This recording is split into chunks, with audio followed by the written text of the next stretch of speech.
Itinapon nila ang aking dangal na parang basahang marumi. Habang humahalakhak si Doña Celestina sa loob, kumawalang hanggang mansyon, namimilipit naman ako sa sakit sa gitna ng unos. Ang babaeng iniligtas ko, tinalikuran ako para sa yaman. Ngunit sa bawat butil ng itim na rosaryong ito, nakaukit ang sumpa ng nakaraan. Handa na ba silang harapin ang katotohanang pilit nilang ibinaon? Sino ang tunay na makasalanan? Valeria, iwanan mo na ang lugar na yan. Huwag mong hahayaan na madikit sa balat mo ang dumi ng mga taong grasa na yan. They are nothing but parasites looking for a way to milk us dry. Huwag kang magpauto sa acting nila. It's just a trap to get your money. Ang boses ni Doña Celestina na nagmumula sa mamahaling cellphone ni Valeria ay tila isang matalim na balisong na humiwa sa malamig na hangin ng Bukidnon. Sa loob ng marangyang SUV na nakabaon ng gulong sa malalim na putik, ang bawat salita ng matanda ay umaalingaw-ngaw, puno ng puot at panghahamak. Ngunit sa labas ng bintana, sa gitna ng unos na tila walang katapusan, isang anino ng babae ang patuloy na kumikilos. Si Salve Montenegro, na may basa na mabigat na sako ng bigas sa kanyang likuran, ay napatigil sa paghakbang. Ang kanyang mga paa, na matagal nang nawalan ng tsinelas sa gitna ng madulas na daan, ay bumaon sa malapot na putik. Narinig niya ang lahat. Ang bawat salitang humamak sa kanyang pagkatao ay tila mas mabigat pa sa sakong kanyang pasan. Nanigas ang kanyang mga binti, hindi dahil sa pagod, kundi dahil sa hapdi ng katotohanang ang taong sinusubukan niyang iligtas ay ang mismong taong itinuturing siyang basura. Dama ni Salve ang pagbara ng kung ano sa kanyang lalamunan. Ang ulan na tumatama sa kanyang mukha ay hindi na lamang tubig, kundi tila mga maliliit na karayom na nagnanais magpaiyak sa kanya. Ngunit walang luha ang pumatak. Sa halip, mas hinigpitan niya ang kapit sa sako. Ang kanyang mga daliri ay namumuti na sa tindi ng pagkakasakal sa tela, at ang kanyang hininga ay lumalabas ng may kasamang panginginig. Namimitig ang kanyang balikat at ang bawat tibok ng kanyang puso ay naghahatid ng sakit na tila ba may isang kamay na pumipiga sa kanyang dibdib. Sa gitna ng dilim, ang tanging liwanag ay ang mula sa headlamp ng sasakyan na nagpapakita sa kanyang anyo. Basang-basa, marumi, at tila isang ligaw na kaluluwa sa sarili niyang lupain. Please help me! My car is dead at umalis ang driver ko. I have important documents here. Ang sigaw ni Valeria mula sa loob ng sasakyan ay puno ng takot. Malayo sa mapanghamak na boses ng kanyang ina sa telepono. Dahan-dahang ibinaba ni Salve ang sako sa basang lupa. Ang pagtama nito ay lumikha ng isang malalim na marka sa putik. Inayos niya ang kanyang sarili at lumapit sa bintana ng sasakyan. Ang kanyang mukha, na puno ng bakas ng pagod at hirap, ay sumilip sa kislap ng salamin. Dito na po kayo sa bahay ko sumilong, ma'am. Hindi po ligtas dito sa labas, lalo na't papalalim na ang gabi. Ang tinig ni Salve ay mahina, ngunit may lalim. Isang pagpapakita ng kababaang loob na hindi kayang tapatan ng anumang yaman. Sa loob ng maliit na kubo ni Salve, ang tanging maririnig ay ang paghampas ng malalakas na patak ng ulan sa bubong na yari sa nipa at luma ng yero. Walang kuryente, tanging ang maliit na liwanag mula sa isang gasera ang nagbibigay ng buhay sa silid. Ang bawat anino sa dingding ay tila sumasayaw sa lungkot. Habang abala si Salve sa pagluluto ng lugaw na may maraming luya para painitin ang katawan ng kanyang panauhin, nanatiling nakaupo si Valeria sa isang lumang bangko, yakap ang kanyang sarili habang nanginginig sa ginaw. Ang amoy ng usok mula sa panggatong ay humahalo sa bango ng luya, isang amoy ng kahirapan ngunit puno ng pagkalinga. Ipinatong ni Salve ang isang mangkok sa harap ni Valeria. Ang bawat galaw ni Salve ay dahan-dahan, tila ayaw niyang mabasag ang katahimikan na namamagitan sa kanilang dalawa. Mainit pa iyan, ma'am. Higop muna kayo para hindi kayo sipunin. Wika ni Salve habang iniaabot ang isang baso ng mainit na tubig. Napansin ni Valeria ang mga kamay ni Salve. Magaspang, maraming kalyo, at may mga sugat na dulot ng paggawa sa bukid. Ito ang mga kamay na tinawag ng kanyang ina na marumi. Ngunit ang mga kamay ring ito ang nagbalot sa kanya ng tuyong kumot kanina. Sa isang sandali, ang pagkahiya ay gumapang sa puso ng mayamang CEO. Nang tumayo si Salve upang kumuha ng isa pang kumot, aksidente niyang nasagi ang isang maliit na lalagyan sa ibabaw ng kanilang altar. Ang pagbagsak ng kahoy na kahon sa sahig ay lumikha ng isang tunog na bumasag sa katahimikan ng silid. Mula sa loob nito, gumulong ang isang bagay na tila matagal nang itinago ng panahon. Isang itim na rosaryo na yari sa kahoy na moon. Ang bawat butil nito ay makintab pa rin, kahit na ang tali nito ay lumana. Nanlaki ang mga mata ni Valeria. Ang kanyang hininga ay tila tumigil at ang kanyang puso ay nag-umpisang tumibok ng mabilis. Isang pakiramdam na tila ba nakakita siya ng isang multo mula sa nakaraan. Dahan-dahan siyang lumapit at pinulot ang rosaryo. Ang kanyang mga daliri ay nanginginig habang hinahawakan ang maliit na krus na may nakaukit na titik V. Saan mo nakuha ito? Ang tanig ni Valeria ay halos pabulong, ngunit puno ng tensyon. This belongs to my father. He carried this the day he disappeared 14 years ago. Paanong napunta ito sa isang tulad mo? Lumingon si Salve. Ang kanyang mga mata ay sumalamin sa takot at gulat. Ang lihim na 14 na taon niyang iningatan, ang pangakong ibinigay niya sa isang lalaking nag-agaw buhay sa kanyang mga bisig, ay biglang nabuhay sa harap ng anak nito. Ang katahimikan sa loob ng kubo ay naging kasing bigat ng unos sa labas, habang ang bawat segundo ay tila isang hatol na naghihintay na mabigkas. Hindi nakapagsalita si Salve. Ang kanyang labi ay nanginig, habang ang kanyang isipan ay pilit na bumabalik sa isang madugong gabi, sa isang lalaking humihingi ng tulong, at sa isang sumpa na hindi niya akalaing magdadala sa kanya sa ganitong sitwasyon. Magpaliwanag ka. Bakit nasa iyo ang rosaryo ni Papa? Ang sigaw ni Valeria ay puno na ng galit at hinala, habang ang itim na rosaryo ay mahigpit niyang hawak. Tila ito na lamang ang tanging katotohanang natitira sa kanyang mundo. Nakatayo lang si Salve. Ang kanyang anino ay tila lumiliit sa dingding. Sa gitna ng dilim at ng galit ng kanyang panauhin, isang tanong ang umalingaw-ngaw sa kanyang isipan. Ito na ba ang katapusan ng kanyang pananahimik? O ito ang simula ng isang bagong impyerno? Ang bawat butil ng itim na rosaryo ay tila naging kasing bigat ng mga bato sa ilalim ng dagat habang hawak ito ni Valeria. Sa maliit na kubong iyon, ang usok mula sa gasera ay dahan-dahang gumagapang sa kisameng nipa, habang ang anino ni Salve ay tila isang estatwang hindi makagalaw sa tindi ng kaba. Ang katahimikan ay hindi isang kawalan ng tunog, kundi isang mabigat na puwersang dumadagan sa kanilang mga balikat. Biniyak lamang ng malakas na pagbugso ng hangin na yuminyong sa mga dingding na kawayan. Magsalita ka, Salve! Huwag kang tumayo dyan na tila ba wala kang naririnig. Ang boses ni Valeria ay gumaralgal, isang pagsasama ng galit at matinding pangungulila. Ang rosaryong ito, 14 na taon ko itong hinanap. Kasama ito ng papa ko nang mawala siya. Paanong ang isang tulad mo ay magkakaroon ng ganito? Huminga ng malalim si Salve.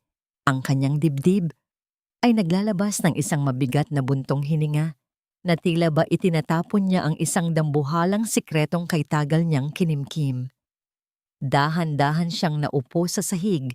Ang kanyang mga tuhod ay tila nawalan ng lakas.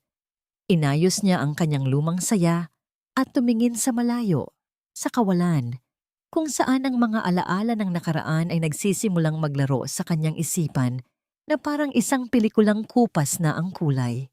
14 na taon na ang nakararaan, Ma'am Valeria. Simula ni Salve, ang kanyang tinig ay tila isang malamyos na awit ng kalungkutan. Isang gabi rin na katulad nito, malakas ang ulan at nagngangalit ang langit. Natagpuan ko ang isang lalaki sa gilid ng daan, duguan at halos hindi na humihinga. May tama siya sa ulo at tila hindi na niya kilala ang sarili niya.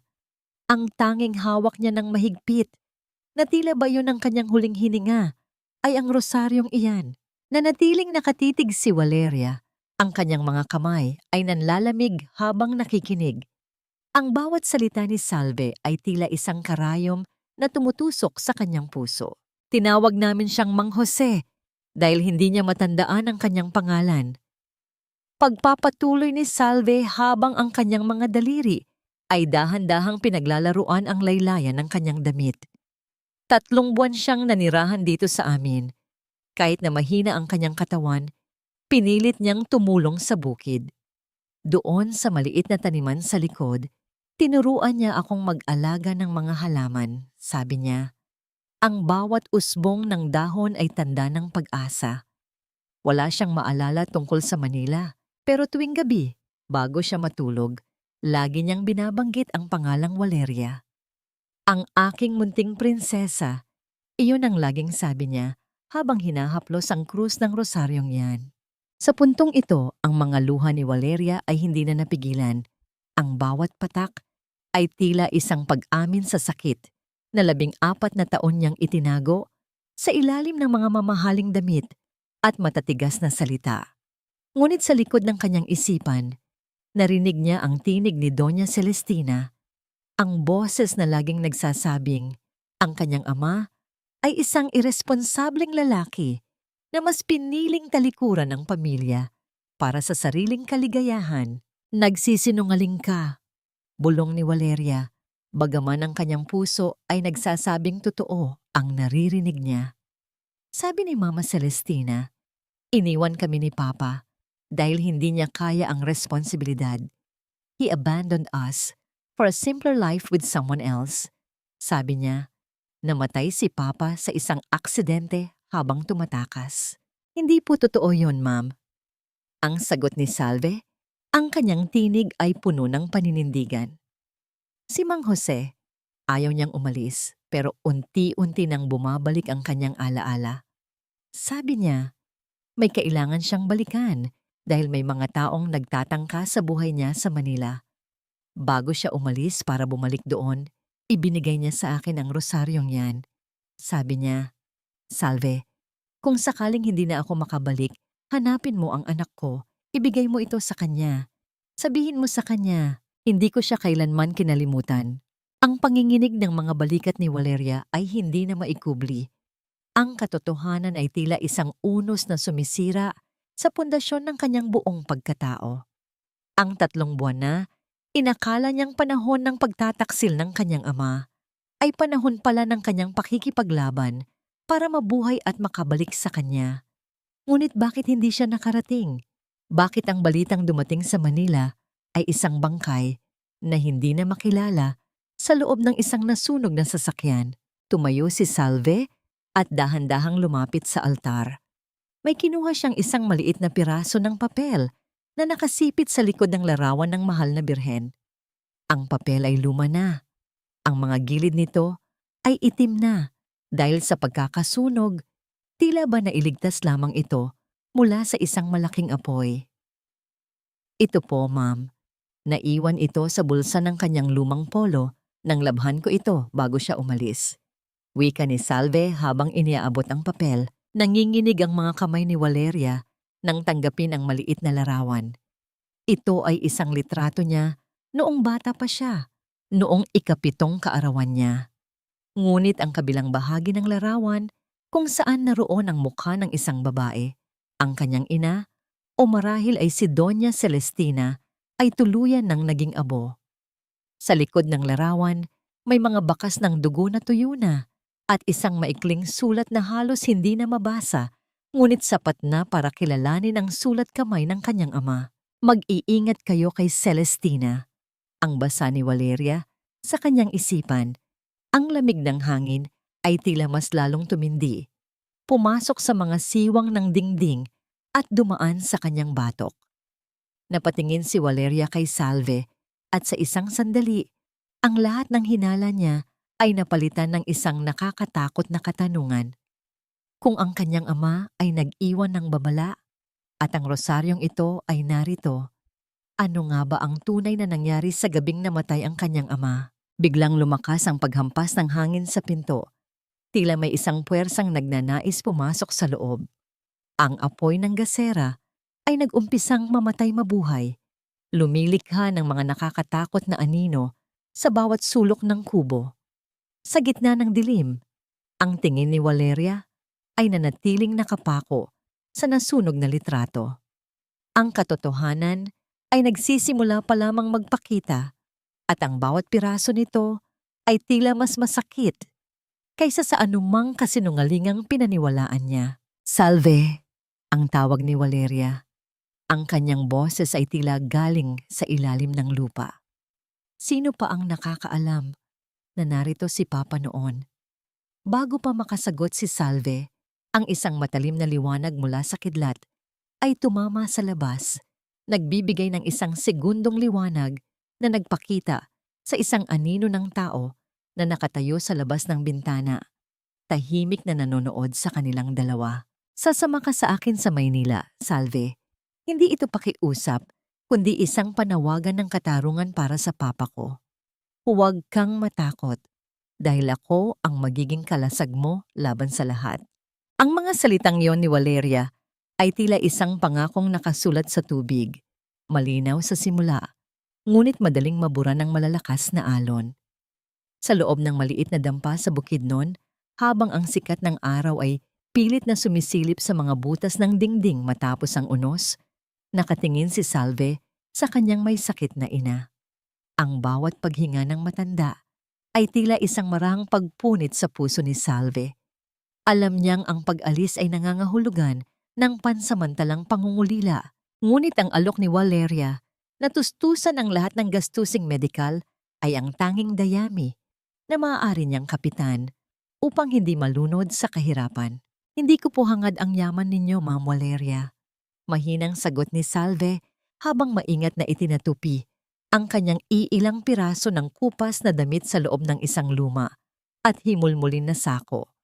Ngunit kung ang pagsasabi ko ng katotohanan ang magbibigay ng kapayapaan sa kaluluwa ni Mang Jose, handa po akong lumuwas. Ang akin lang po ay ang kalusugan ng aking ina. Sa kabilang banda, libu-libong kilometro ang layo sa Manila, ang boses ni Doña Celestina sa loob ng kanyang opisina ay kasing lamig ng hanging nanggagaling sa aircon. Hawak niya ang isang basong kristal at ang kislap ng kanyang mga mamahaling alahas ay tila nanunuya sa kahit na sinong titingin.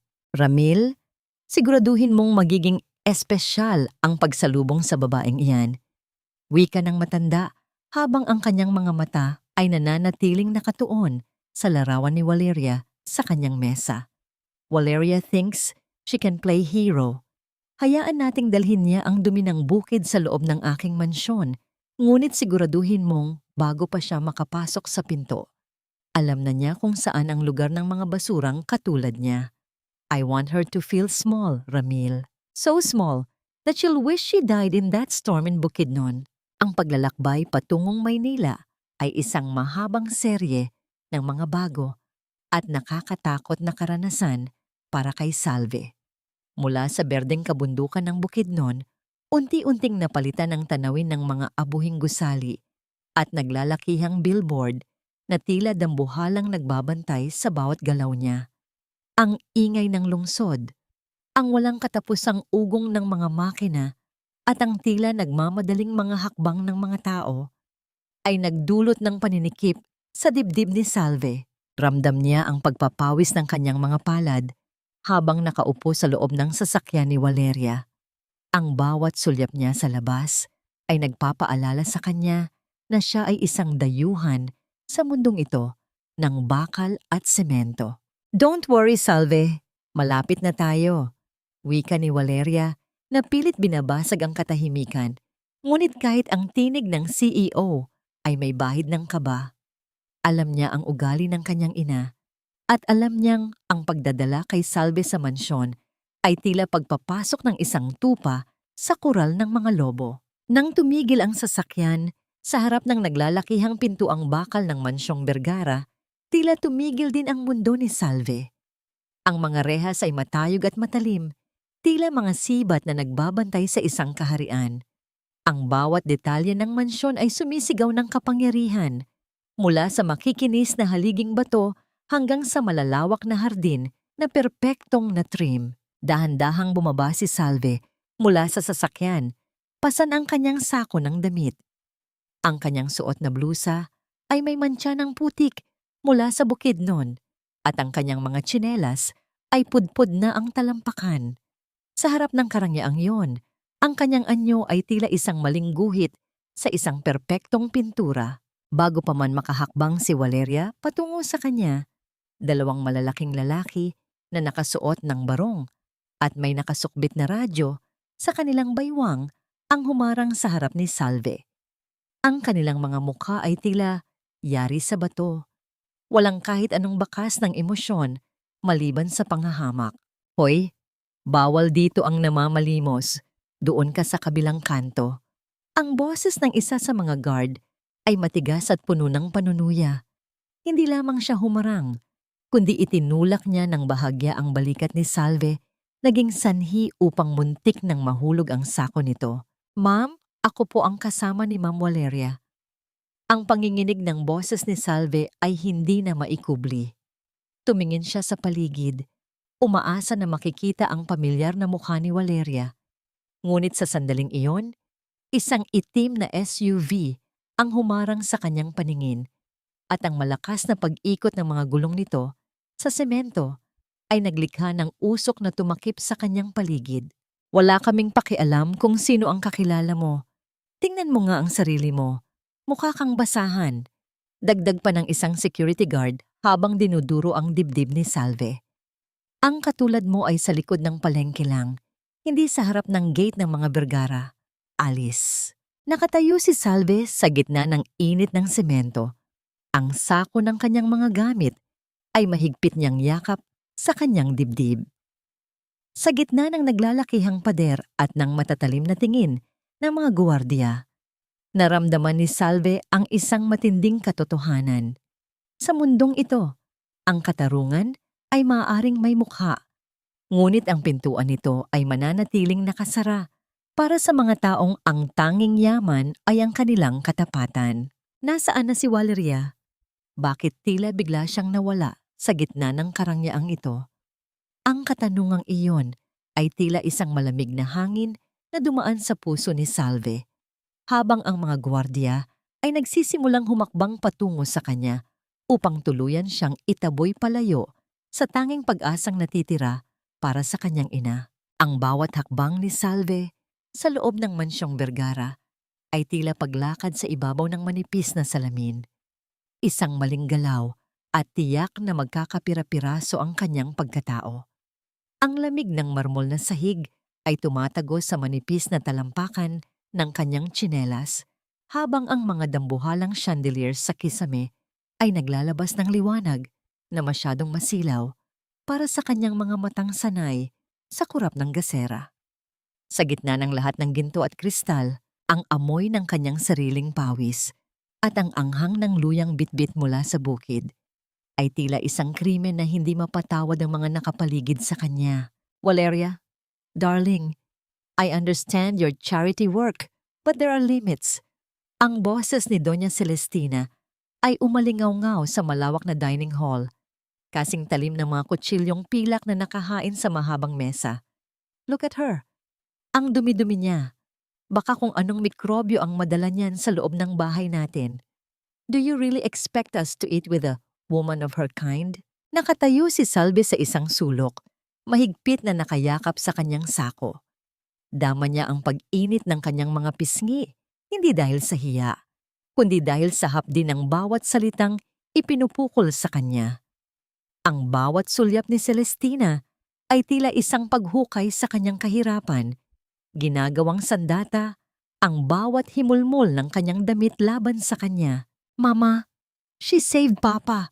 Siya ang nag-alaga sa kanya. Pilit na pagtatanggol ni Valeria, ngunit ang kanyang boses ay tila isang munting alon na pilit binabasag ang isang dambuhalang pader ng bato. Oh, please! Anyone can claim that for a few pesos. Ang tawa ni Celestina ay walang bahid ng saya, kundi puno ng lason. Ramil, dalhin mo ang babaeng yan sa kusina. Bigyan mo ng stool doon sa tabi ng lababo. Hindi nararapat ang mga ganyang klase ng tao sa mesang ito. It's for your own protection, Valeria. Hindi natin alam kung anong sakit ang dala niya mula sa bundok. Ang paghila ni Ramil sa braso ni Salve ay hindi marahas, ngunit ang bawat daliri nito ay tila nag-iiwan ng bakas ng yelo sa kanyang balat. Wala siyang nagawa kundi sumunod. Sa kusina, sa gitna ng mga abalang katulong na ni hindi makatingin sa kanya, iniabot sa kanya ang isang platong plastik na may tira-tirang pagkain. Ang pagtama ng platong plastik sa kahoy na stool ay lumikha ng isang tunog na nagpabatid kay Salve na sa bahay na ito, siya ay hindi isang panauhin, kundi isang ligaw na asong binigyan lamang ng pagkakataong makasilong. Mula sa kanyang kinalalagyan, naririnig niya ang tawanan ni na Celestina at Ramil sa kabilang silid, habang si Valeria ay nananatiling tahimik. Ang bawat subo ng pagkain ay tila isang tinik na bumabara sa kanyang lalamunan. Naalala niya ang kanyang ina sa Bukidnon, ang kanyang inang kahit walang-wala ay laging naglalatag ng malinis na sapin para sa kahit na sinong dumaan sa kanilang dampa. Dito, sa gitna ng lahat ng yaman, ang tanging malinis ay ang mga gamit, ngunit ang mga puso ay puno ng dumi. Matapos ang hapunan, habang sinusubukan ni Salve na ayusin ang kanyang higaan sa isang maliit at madilim na kwarto sa tabi ng laundry area, pumasok si Ramil. Ang bawat hakbang nito sa semento ay tila isang babala na hindi niya maunawaan. Isinara nito ang pinto at sumandal sa hamba. Ang isang kamay ay nasa bulsa, habang ang isa naman ay dahan-dahang pinaglalaruan ng isang lighter na naglalabas ng maliit na apoy sa bawat pagpindot niya. Alam mo, Salve, ang mga taong tulad mo ay madaling maglaho sa Maynila. Ang boses ni Ramil ay isang bulong na tila dumaan sa malamig na bakal. Maraming aksidente rito, isang maling tawid, isang sunog, at wala nang makakaalala sa'yo. Kung ako sa'yo, kukunin ko na ang kaunting pera na ibibigay ni Valeria at babalik na ako sa Bukidnon bago ka pa maging abo gaya ng lalaking sinasabi mong iniligtas mo. Nanigas ang katawan ni Salve. Ang takot na kanina ay nasa paligid lang niya ay biglang pumasok sa loob ng kanyang dibdib. Pinipiga ang kanyang puso hanggang sa mahirapan siyang huminga. Ang bawat pagkutitap ng apoy mula sa lighter ni Ramil ay tila sumasalamin sa mga huling sandali ni Mang Jose sa loob ng nasunog na sasakyan. Anong ibig ninyong sabihin? Ang tanging lumabas sa bibig ni Salve, halos hindi na marinig sa tindi ng panginginig. Hindi sumagot si Ramil. Sa halip, isang mapang-uyam na ngiti lamang ang ibinigay nito bago tuluyang lumabas ng silid. Ang pag-ikot ng susi sa labas ng pinto ay naghatid ng isang nakabibinging katotohanan kay Salve. Hindi siya dinala rito ni Valeria para protektahan, kundi para maging susunod na biktima sa isang madugong laro ng yaman at dusa. Naiwan si Salve sa dilim, yakap-yakap ang kanyang sako, habang ang kaisa-isang itim na rosaryo ay mahigpit niyang hinahawakan sa loob ng kanyang bulsa. Sa bawat butil nito, isang dasal ang kanyang binibitiwan, ngunit sa pagkakataong ito, hindi katarungan ang kanyang hinihiling sa langit, kundi ang pagkakataong mabuhay pa para makita ang kanyang ina sa huling pagkakataon. Ang sikat ng araw na tumatagos sa malalaking bintana ng sunroom ay hindi nagdala ng init sa nanlalamig na pakiramdam ni Valeria. Sa harap niya, nakaupo si Doña Celestina, dahan-dahang humihigop ng tsaa, habang ang bawat galaw nito ay puno ng katusuhan at pagkukunwari. Ang bango ng mamahaling pabango ng matanda ay tila sumasakal sa hangin. lalong nagpabigat sa dibdib ni Valeria na punong-puno na ng kalituhan. Valeria, anak, alam kong masakit tanggapin. I know how much you loved your father. Ang boses ni Celestina ay malambing, ngunit ang bawat salita ay tila dahan-dahang pagpapatak ng lason sa isang bukas na sugat. But you have to be realistic. Ang mga taong ganyan, silang mga galing sa hirap, ay eksperto sa paggawa ng mga kwento. Look at this. Ibinaba ni Celestina ang isang makapal na folder sa mesa. Ang pagtama ng mga papel sa ibabaw ng salamin ay lumikha ng isang tuyot na tunog na nagpalingon kay Valeria. Sa loob nito ay mga larawan ni Salve, mga larawang kuha sa iba't ibang pagkakataon na tila ba matagal na siyang sinusubaybayan. May mga dokumentong nagsasabing si Salve ay sangkot sa mga kaso ng panloloko sa probinsya, mga pirasong papel na nagpapakitang hindi ito ang unang pagkakataon na gumamit siya ng kabutihang loob para makakuha ng pera sa mga mayayaman. Ramil found these. Nakita niya ang mga record na ito sa Bukidnon. Pagpapatuloy ni Celestina habang hinahaplos ang kamay ng dalaga. That rosary, siguradong ninakaw niya lang yon sa papa mo nung gabing maaksidente siya. She didn't save him, Valeria. She scavenged him. Ninakawan niya ang isang taong hindi na kayang ipagtanggol ang sarili. Umiling si Valeria. Ang kanyang mga mata ay nagniningning sa namumuong luha. But the story, Mama. How did she know about the 3 months? How did she know he called me his little princess? Isang mapait na ngiti ang sumilay sa labi ni Celestina. Darling, your father carried your picture everywhere. Baka sa 3 buwan na sinasabi niya, doon niya unti-unting kinuha ang impormasyon habang naghihingalo ang papa mo. Ganyan sila katalino. They play with your emotions hanggang sa ibigay mo sa kanila ang lahat ng gusto nila. Do not let her dirty hands touch the memory of your father anymore. Ang mga salitang iyon ay tila mga anay na unti-unting umuukit sa tiwala ni Valeria. Ang init ng pagmamahal na naramdaman niya para kay Salve sa Bukidnon ay unti-unting napapalitan ng malamig na hinala. Lumabas si Valeria ng sunroom. Ang bawat hakbang niya sa pasilyo ay tila mas mabilis, dala ng galit na nagsisimulang mag-alab sa kanyang dibdib. Natagpuan niya si Salve sa laundry area, nakayuko sa isang malaking palanggana at kinukuskos ang mga damit ni Valeria. Ang mga kamay ni Salve ay namumuti na sa tindi ng pagkakalubog sa tubig na may sabon at ang kanyang likuran ay tila kuba na sa pagod. Ngunit sa halip na maawa, ang nakikita na lamang ni Valeria ay ang mapanlin lang na anyo ng isang babaeng inakala niyang tagapagligtas. Salve, ang tawag ni Valeria. Ang kanyang tinig ay kasing talim ng yelo. Nag-angat ng tingin si Salve. Pinalis ang pawis sa noog gamit ang kanyang braso. Isang tapat na ngiti ang sanay ibibigay niya. Ngunit agad itong naglaho nang makita ang dilim sa mga mata ni Valeria. Ma'am Valeria, tapos ko na po itong mga puti. Isusunod ko na po ang... Stop it! Pagputol ni Valeria.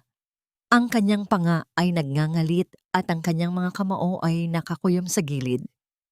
Stop the act! Magkano ba talaga ang kailangan mo? How much is the price of your lies? Nabitawan ni Salve ang hawak na damit. Ang pagbagsak nito sa tubig ay naglikha ng tilamsik na tumama sa kanyang muka.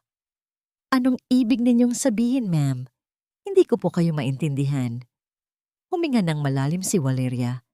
Pilit na pinipigilan ang sarili na hindi sumigaw. The rosary. Ibalik mo sa akin ang rosaryo ni Papa.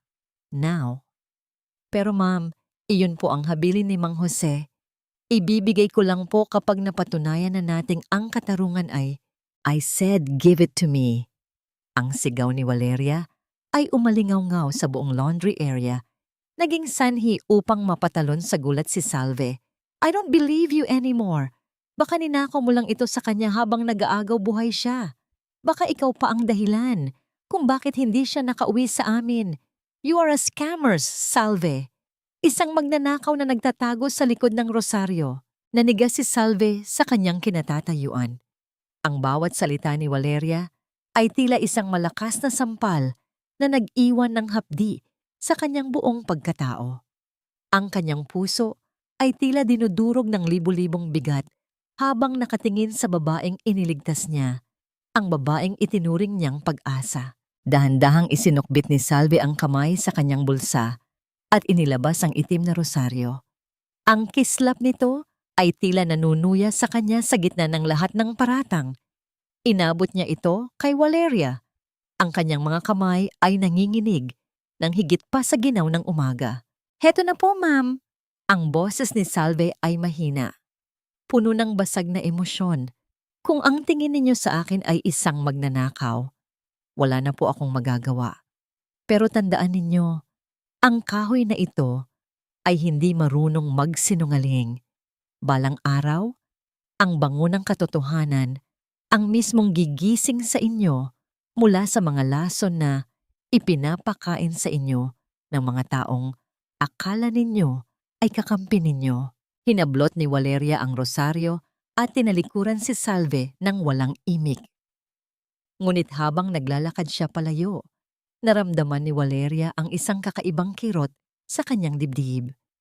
Isang pakiramdam na tila ba may isang malaking pagkakamali siyang nagawa.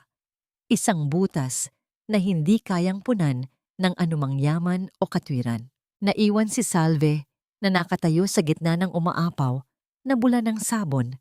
Ang kanyang mga luha ay sa wakas ay pumatak, humahalo sa maruming tubig ng labada. Ang pag-asa na dala niya mula sa Bukidnon ay tila tuluyan ng nilamon ng dilim ng Maynila. Walang puwang ang awa sa pamamahay na ito, lalo na kung ang hiling mo ay pambayad lamang sa utang ng iyong katamaran.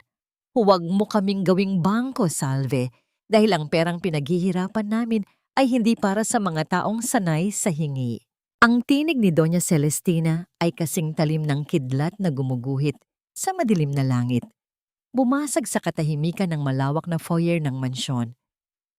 Habang namumutawi ang mga salitang ito, si Salve ay nasa kanyang mga tuhod, nakasubsob sa malamig na sahig, habang pilit na pinapakintab ang mga mamahaling sapatos na gagamitin ng matanda para sa isang gabing pagtitipon. Ang bawat kuskos ng basahan ni Salve ay tila isang pag-aalay ng kanyang huling lakas, isang miya-miya ng tadhana na sa kabila ng kanyang pagpapakababa. Ang tanging gantimpala ay ang pagdura sa kanyang dangal. Ang panginginig ng kanyang mga kamay ay hindi na maikubli. Sa kanyang bulsa, ang kanyang lumang cellphone ay naglalabas ng isang mahinang pag-vibrate, tila isang munting pusong nag-aagaw buhay. Kanina pa tumatawag si Mang Berto mula sa Bukidnon. Ang balita ay tila isang malaking pader na gumuhuma sa ibabaw ni Salve. Ang kanyang ina ay inatake sa puso at kailangang maisalang sa ICU. Ngunit ang ospital ay nanghihingi ng malaking deposito bago ito tuluyang gamutin. Dama ni Salve ang panunuyo ng kanyang lalamunan. Ang bawat paglunok niya ay tila may kasamang bubog na sumusugat sa kanyang loob. Ang kanyang paningin ay nagsisimulang lumabo dahil sa mga luhang pilit niyang ipinipiit sa loob ng kanyang mga talukap. Namamanhid ang kanyang mga daliri at ang bigat sa kanyang dibdib ay tila isang dambuhalang bato na unti-unting pumupuksa sa kanyang hininga. "Ma'am, nakikiusap po ako." Ang boses ni Salve ay halos isang bulong, basag at puno ng desperasyon. "Kahit ibawas ninyo na lang po sa sweldo ko, sa loob ng 1 taon. Nag-aagaw buhay po ang nanay ko. Wala na po akong ibang matatakbuhan." Eksaktong bumaba si Valeria sa engrandeng hagdanan, suot ang isang itim na silk gown na tila kumikinang sa ilalim ng mga chandelier. Napatigil siya nang makita ang anyo ni Salve na nakaluhod sa paanan ng kanyang ina.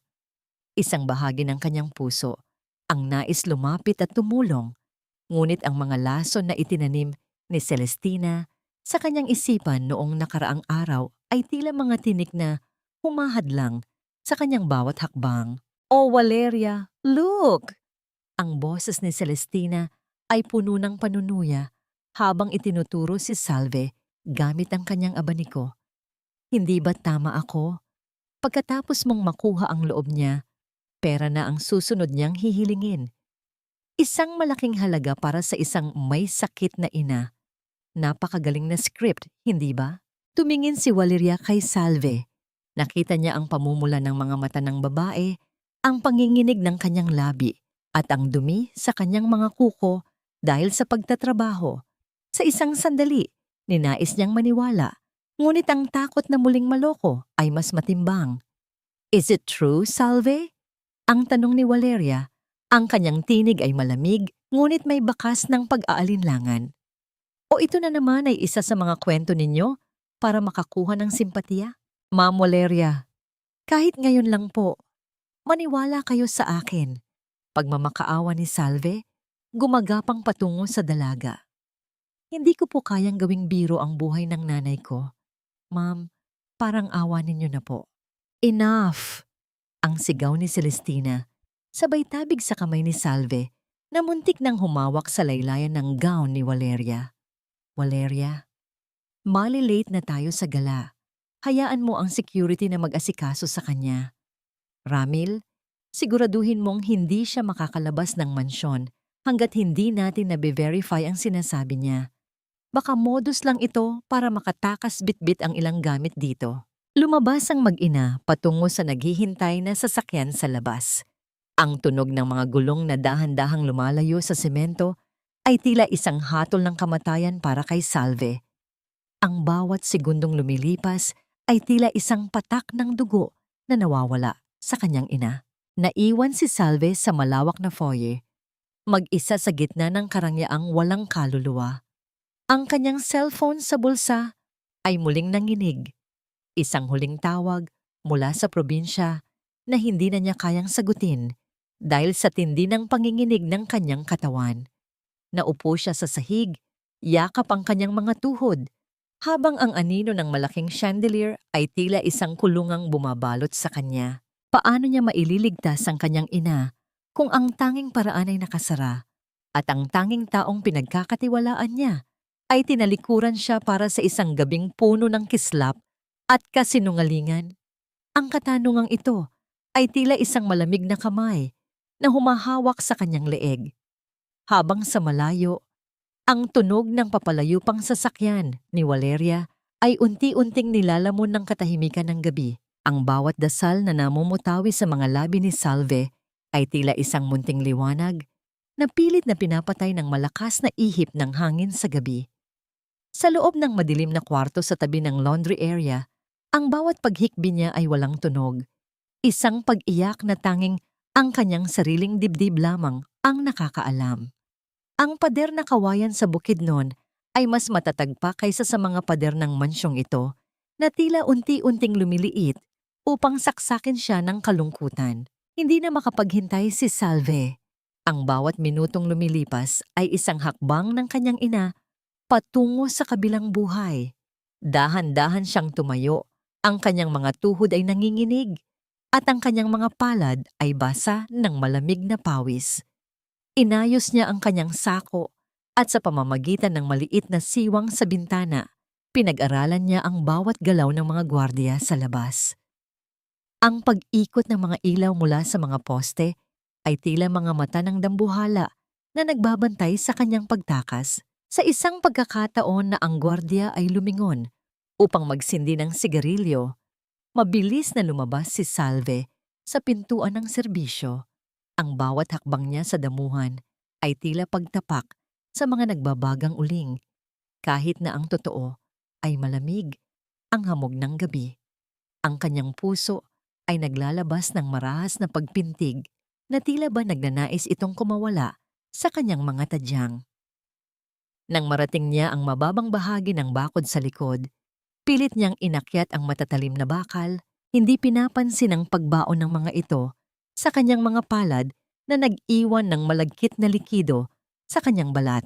Nakarating siya sa kalsada, hingal na hingal, at ang bawat hininga niya ay may kasamang usok ng malamig na hangin ng Maynila.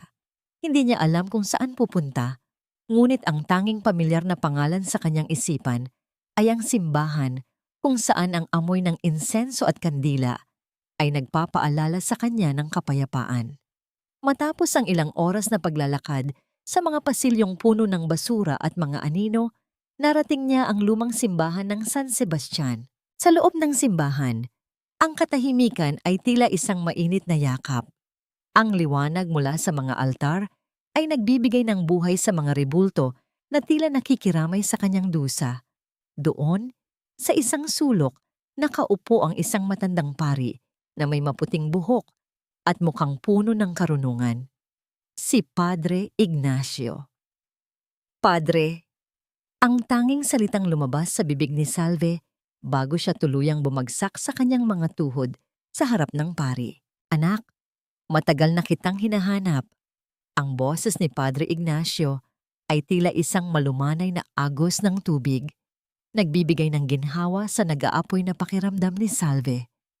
Simula nang mabalitaan ko ang pagpunta mo sa Maynila, kasama ang mga Vergara, hindi na ako mapakali.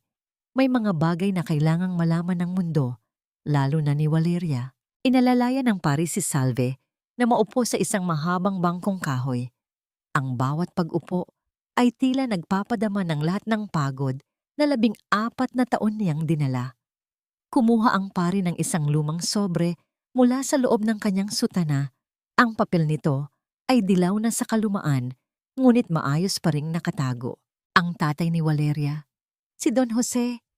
Bago siya tuluyang bumalik sa Maynila noon, dumaan siya sa akin. Pagpapatuloy ni Padre Ignacio, ang kanyang mga mata ay nagniningning sa lungkot. Alam niyang may panganib na naghihintay sa kanya. Sinabi niya sa akin na ang sunog na mangyayari ay hindi isang aksidente. May mga taong handang pumatay para sa yaman ng Vergara Holdings. Ang sasakyang sinakyan niya, sadyang nilagyan iyon ng pampasabog bago pa man siya makarating sa kanyang destinasyon. Nanlaki ang mga mata ni Salve. Ang bawat salita ng pari ay tila isang malakas na kulog na bumasag sa kanyang paniniwala. Ibig ninyong sabihin, Padre, sadyang pinatay si Mang Jose? Oo, anak. At ang mga ebidensya ay itinago ng mga taong pinagkakatiwalaan niya. Ang boses ng pari ay bumaba. Tila natatakot na pati ang mga pader ay nakikinig. Ang sulat na ito ay naglalaman ng mga pangalan. Ngunit bago pa man ito makarating sa mga awtoridad, kailangang malaman ni Valeria ang katotohanan.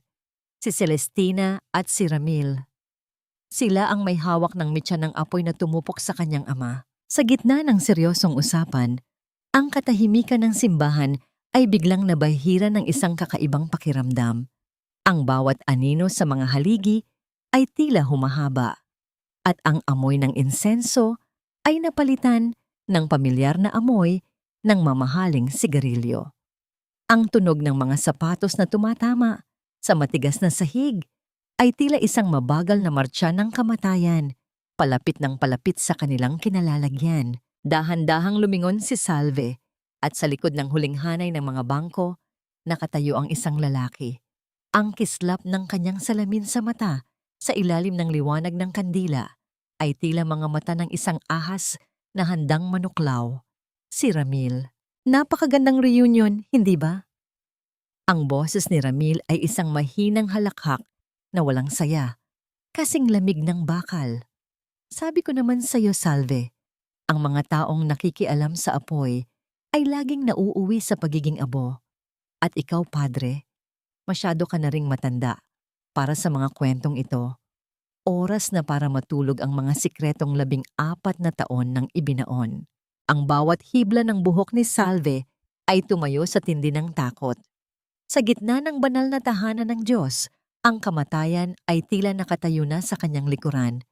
Dala ang isang aninong handang lumamon sa huling pag-asa ng katarungan. Ang bawat tibok ng puso ni Salve ay tila isang babala ng paparating na unos habang nakatayo siya sa loob ng malamig na mansyong muling naging kulungan niya. Ang amoy ng mamahaling pabango ni Doña Celestina ay humalo sa hangin, kasing talim ng mga salitang handa na nitong bitawan. Sa gitna ng malawak na salas, ang kislap ng mga chandelier ay tila nanunuya sa duming dala ni Salve mula sa kanyang pagtakas kagabi. Napakalakas ng loob mong bumalik, Salve. Ang boses ni Doña Celestina ay kasing talim ng isang labaha, dahan-dahang humihiwa sa katahimikan. Akala mo ba ay hindi namin malalaman ang pag-alis mo? Ramil was kind enough to bring you back, but don't think for a second that your little visit to the church will change anything.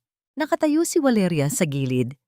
Ang kanyang mga mata ay puno ng pagod at lito.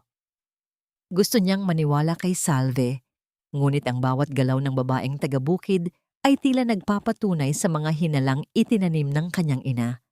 Habang tinitingnan niya si Salve, nakita niya ang pagkapit nito sa luma at himulmuli na sako, ang tanging pag-aari nito sa mundong ito. Mama, let's just hear her out. Mahinang pakiusap ni Valeria, ngunit agad siyang pinatahimik ng isang matalim na sulyap mula kay Celestina. Hear her out? Oh, Valeria, you are too naive, ani Celestina habang dahan-dahang lumalapit sa sako ni Salve. Bakit hindi natin tingnan kung ano ang laman ng napakahalagang sako na ito? Baka may mga alala rito na hindi sa kanya. Bago pa man makapagsalita si Salve, marahas na hinablot ni Celestina ang sako. Ang pagpunit ng lumang tela ay lumikha ng isang tunog na tila ba ang mismong pagkatao ni Salve ang hinahati. Bumagsak sa sahig ang iilang piraso ng kupas na damit, ang luma at sirang tsinelas, at ang maliit na lalagyan ng gamot para sa kanyang ina. Ngunit sa gitna ng mga hamak na kagamitang yon, isang bagay ang kumislap ng napakatingkad, isang kwintas na brilyante na may malalaking batong tila mga mata ng dambuhala ang gumulong sa marmol na sahig. Ang pagtama ng ginto sa bato ay lumikha ng isang malinaw at malamig na tunog na nagpatigil sa mundo ng lahat ng nandoon. My necklace! Ang tili ni Celestina na tila ba isang premyadong aktres sa isang dula. Ang paborito kong kwintas.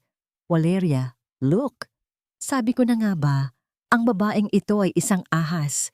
Ninakawan niya tayo matapos mo siyang bigyan ng pagkakataong makasilong. Nanigas ang katawan ni Salve. Ang kanyang paningin ay nag-umpisang lumabo, habang ang mga luha ay nag-uunahang pumatak sa kanyang mga pisngi. Hindi po sa akin iyan. Hindi ko po alam kung paano yan napunta sa gamit ko. Nakikiusap po ako, Ma'am Celestina. Wala po akong kinuha. Lumingon si Salve kay Valeria. Umaasa na makakakita ng kahit kaunting tiwala. Ma'am Valeria, maniwala po kayo sa akin. Isang mahirap lang po ako, pero hindi po ako magnanakaw. Ang tanging bitbit ko lang po rito ay ang katotohanan tungkol sa papa ninyo. Ngunit ang mukha ni Valeria ay unti-unting nagbago.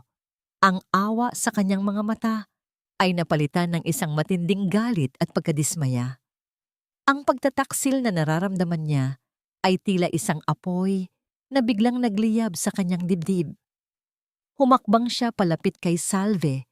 Ang bawat pagtama ng kanyang takong sa sahig ay tila isang martilyong pumupukpok sa huling pag-asa ni Salve. Isang malakas na sampal ang dumapos sa pisngi ni Salve. Ang hapdi nito ay hindi lamang sa balat, kundi tumagos hanggang sa pinakamalalim na bahagi ng kanyang kaluluwa. Ang mukha ni Salve ay napalingon sa tindi ng lakas, at ang kanyang labi ay nag-umpisang maglabas ng malagkit na likido ng dugo. I gave you everything, Salve. Pinagkatiwalaan kita kahit na ang lahat ay sinasabing huwag. Ang sigaw ni Valeria ay gumaralgal sa tindi ng emosyon. And this is how you repay me? Gagamitin mo ang alaala ni Papa para lang makapasok sa bahay na ito at pagnakawan kami? You are disgusting! Ma'am, hindi po. Hikbi ni Salve habang ang kanyang kamay ay nakahawak sa namamagang pisngi. Sinisiraan po nila ako. Ang katotohanan ay, enough with your lies!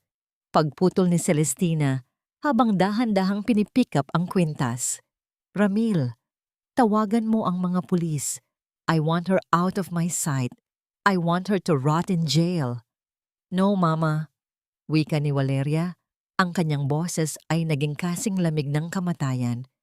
Ayoko nang makita pa ang mukha niya. Itapon ninyo siya sa labas. Iwanan niyo siya sa kalsada kung saan niyo siya nakuha. Salve! Huwag mo nang susubukang magpakita pa sa akin dahil sa susunod, ako mismo ang magpapakulong sa'yo. Dinala si Salve ng 2 gwardiya patungo sa labas ng gate. Ang pagkaladkad sa kanya sa semento ay nag-iwan ng mga gasgas sa kanyang binti, ngunit wala na siyang nararamdamang pisikal na sakit. Ang bawat pagtapon ng kanyang mga damit sa putikan sa labas ng mansyon ay tila pagtatapon ng kanyang huling dangal. Ang dambuhalang pintuang bakal ay dahan-dahang nagsara. Ang paglapat ng mga rehas ay lumikha ng isang huling tunog na nagpahiwalay kay Salve sa mundong inakala niyang magbibigay sa kanya ng katarungan. Naiwan siyang nakaupo sa gitna ng madilim na kalsada, basang-basa ng ambon at yakap ang kanyang sako na ngayon ay punit-punit na. Sa gitna ng katahimikan ng gabi, ang tanging maririnig ay ang mahinang pag-vibrate ng kanyang cellphone. Isang mensahe mula sa Bukidnon. Nang basahin ito ni Salve, ang kanyang buong mundo ay tila tuluyang nagdilim. Wala na ang nanay mo, Salve. Hindi na siya umabot. Ang cellphone ay dahan-dahang nalaglag mula sa kanyang nanginginig na kamay, bumaon sa basang lupa. Ang bawat butil ng ulan na pumapatak sa kanyang mukha ay tila nakikiramay sa isang babaeng na wala na ang lahat. Ang kanyang ina, ang kanyang dangal, at ang kaisa-isang pag-asang kailanman ay makakamit niya ang hustisya sa ilalim ng langit ng mga makapangyarihan. Ang bawat patak ng ulan na humahagupit sa mukha ni Salve ay tila mga luhang galing sa langit. Nakikiramay sa isang pusong wala nang natirang piraso, kundi pighati. Sa gitna ng madilim at maputik na kalsada sa labas ng mansyong Vergara, nanatiling nakatitig si Salve sa kanyang cellphone na nakabaon sa basang lupa. Ang liwanag ng screen nito ay unti-unting namamatay, gaya ng huling pag-asa na kailanman ay may madadatnan pa siyang ina sa Bukidnon. Ang bawat hibla ng kanyang pagkatao ay tila naging manhid na. Ang lamig ng gabi ay hindi na nararamdaman ng kanyang balat dahil mas matindi ang ginaw na dulot ng balitang wala na ang kanyang tanging dahilan para mabuhay. Dahan-dahan siyang tumayo. Ang bawat galaw ay tila isang mabagal na pagpunit sa kanyang nananakit na mga kalamnan. Hawak ang kanyang punit-punit na sako. Nagsimulang lumakad si Salve nang walang patutunguhan. Ang bawat hakbang niya sa semento ay lumilikha ng isang marahang tilamsik ng tubig, ang tanging tunog na sumasabay sa kanyang tahimik na paghikbi.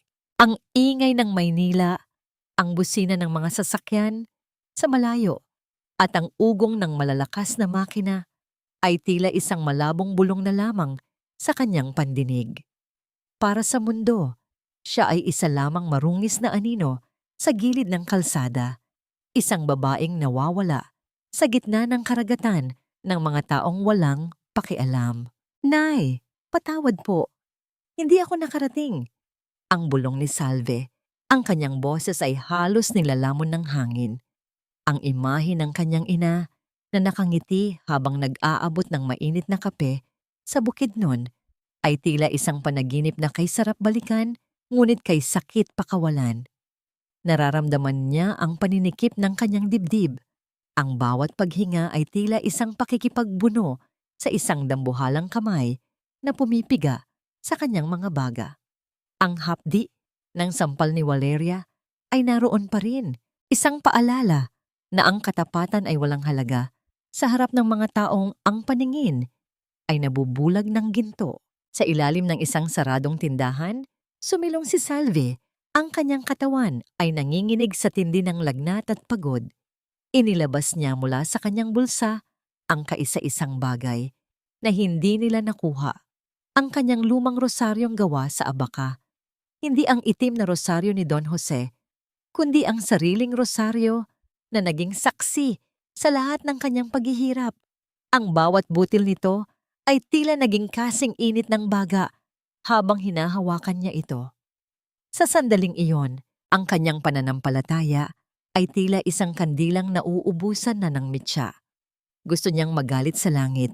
Gusto niyang itanong kung bakit sa dami ng masasamang tao, Ang kanyang inang walang kasing buti ang kailangang bawiin ng ganoon kabilis. Ngunit sa gitna ng kanyang pagluha, isang kakaibang pakiramdam ang gumapang sa kanyang batok. Ang katahimikan ng madilim na pasilyo ay nabasag ng dahan-dahang pag-ikot ng mga gulong sa semento. Mula sa kanto, isang itim na sasakyan ang dahan-dahang gumagapang. Ang mga ilaw nito ay nakapatay, ngunit ang bawat paggalaw nito ay tila isang dambuhalang nagmamasid sa dilim. Walang ingay ang makina, tanging ang paggiling ng goma sa basang kalsada ang nagpahiwatig ng presensya nito. Napahinto ang sasakyan ilang metro mula sa kinalalagyan ni Salve. Ang kaba sa kanyang dibdib ay muling nagliyab, isang babala na ang panganib na inakala niyang naiwan niya sa loob ng mansyon ay sumunod sa kanya sa labas. Naalala niya ang mga salita ni Ramil tungkol sa mga aksidenteng nangyayari sa Maynila, tungkol sa mga taong naglalaho na parang abo. Ang takot na kanina ay natatakpan ng lungkot ay biglang naging kasing talas ng isang patalim na nakatutok sa kanyang lalamunan. Sino-sino ang nasa loob ng sasakyang yon? Sila ba ang mga taong nais tuluyang patahimikin ang tanging saksi sa katotohanan? O sila ang mga anino ng nakaraan ni Don Jose na hindi hahayaang mabuhay ang sino mang may alam sa lihim ng Vergara? Dahan-dahang tumayo si Salve, pilit na iniinda ang sakit ng kanyang katawan.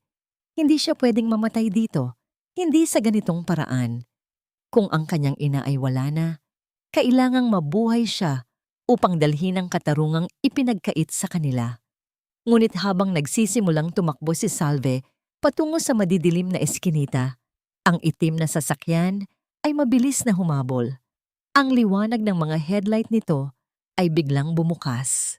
Naglalabas ng isang masilaw na puting liwanag na tila lalamon sa kanyang maliit na anino. Ang tunog ng pagharurot ng makina ay tila isang ungal ng gutom na hayop, palapit ng palapit, hanggang sa maramdaman ni Salve ang init ng makina sa kanyang likuran.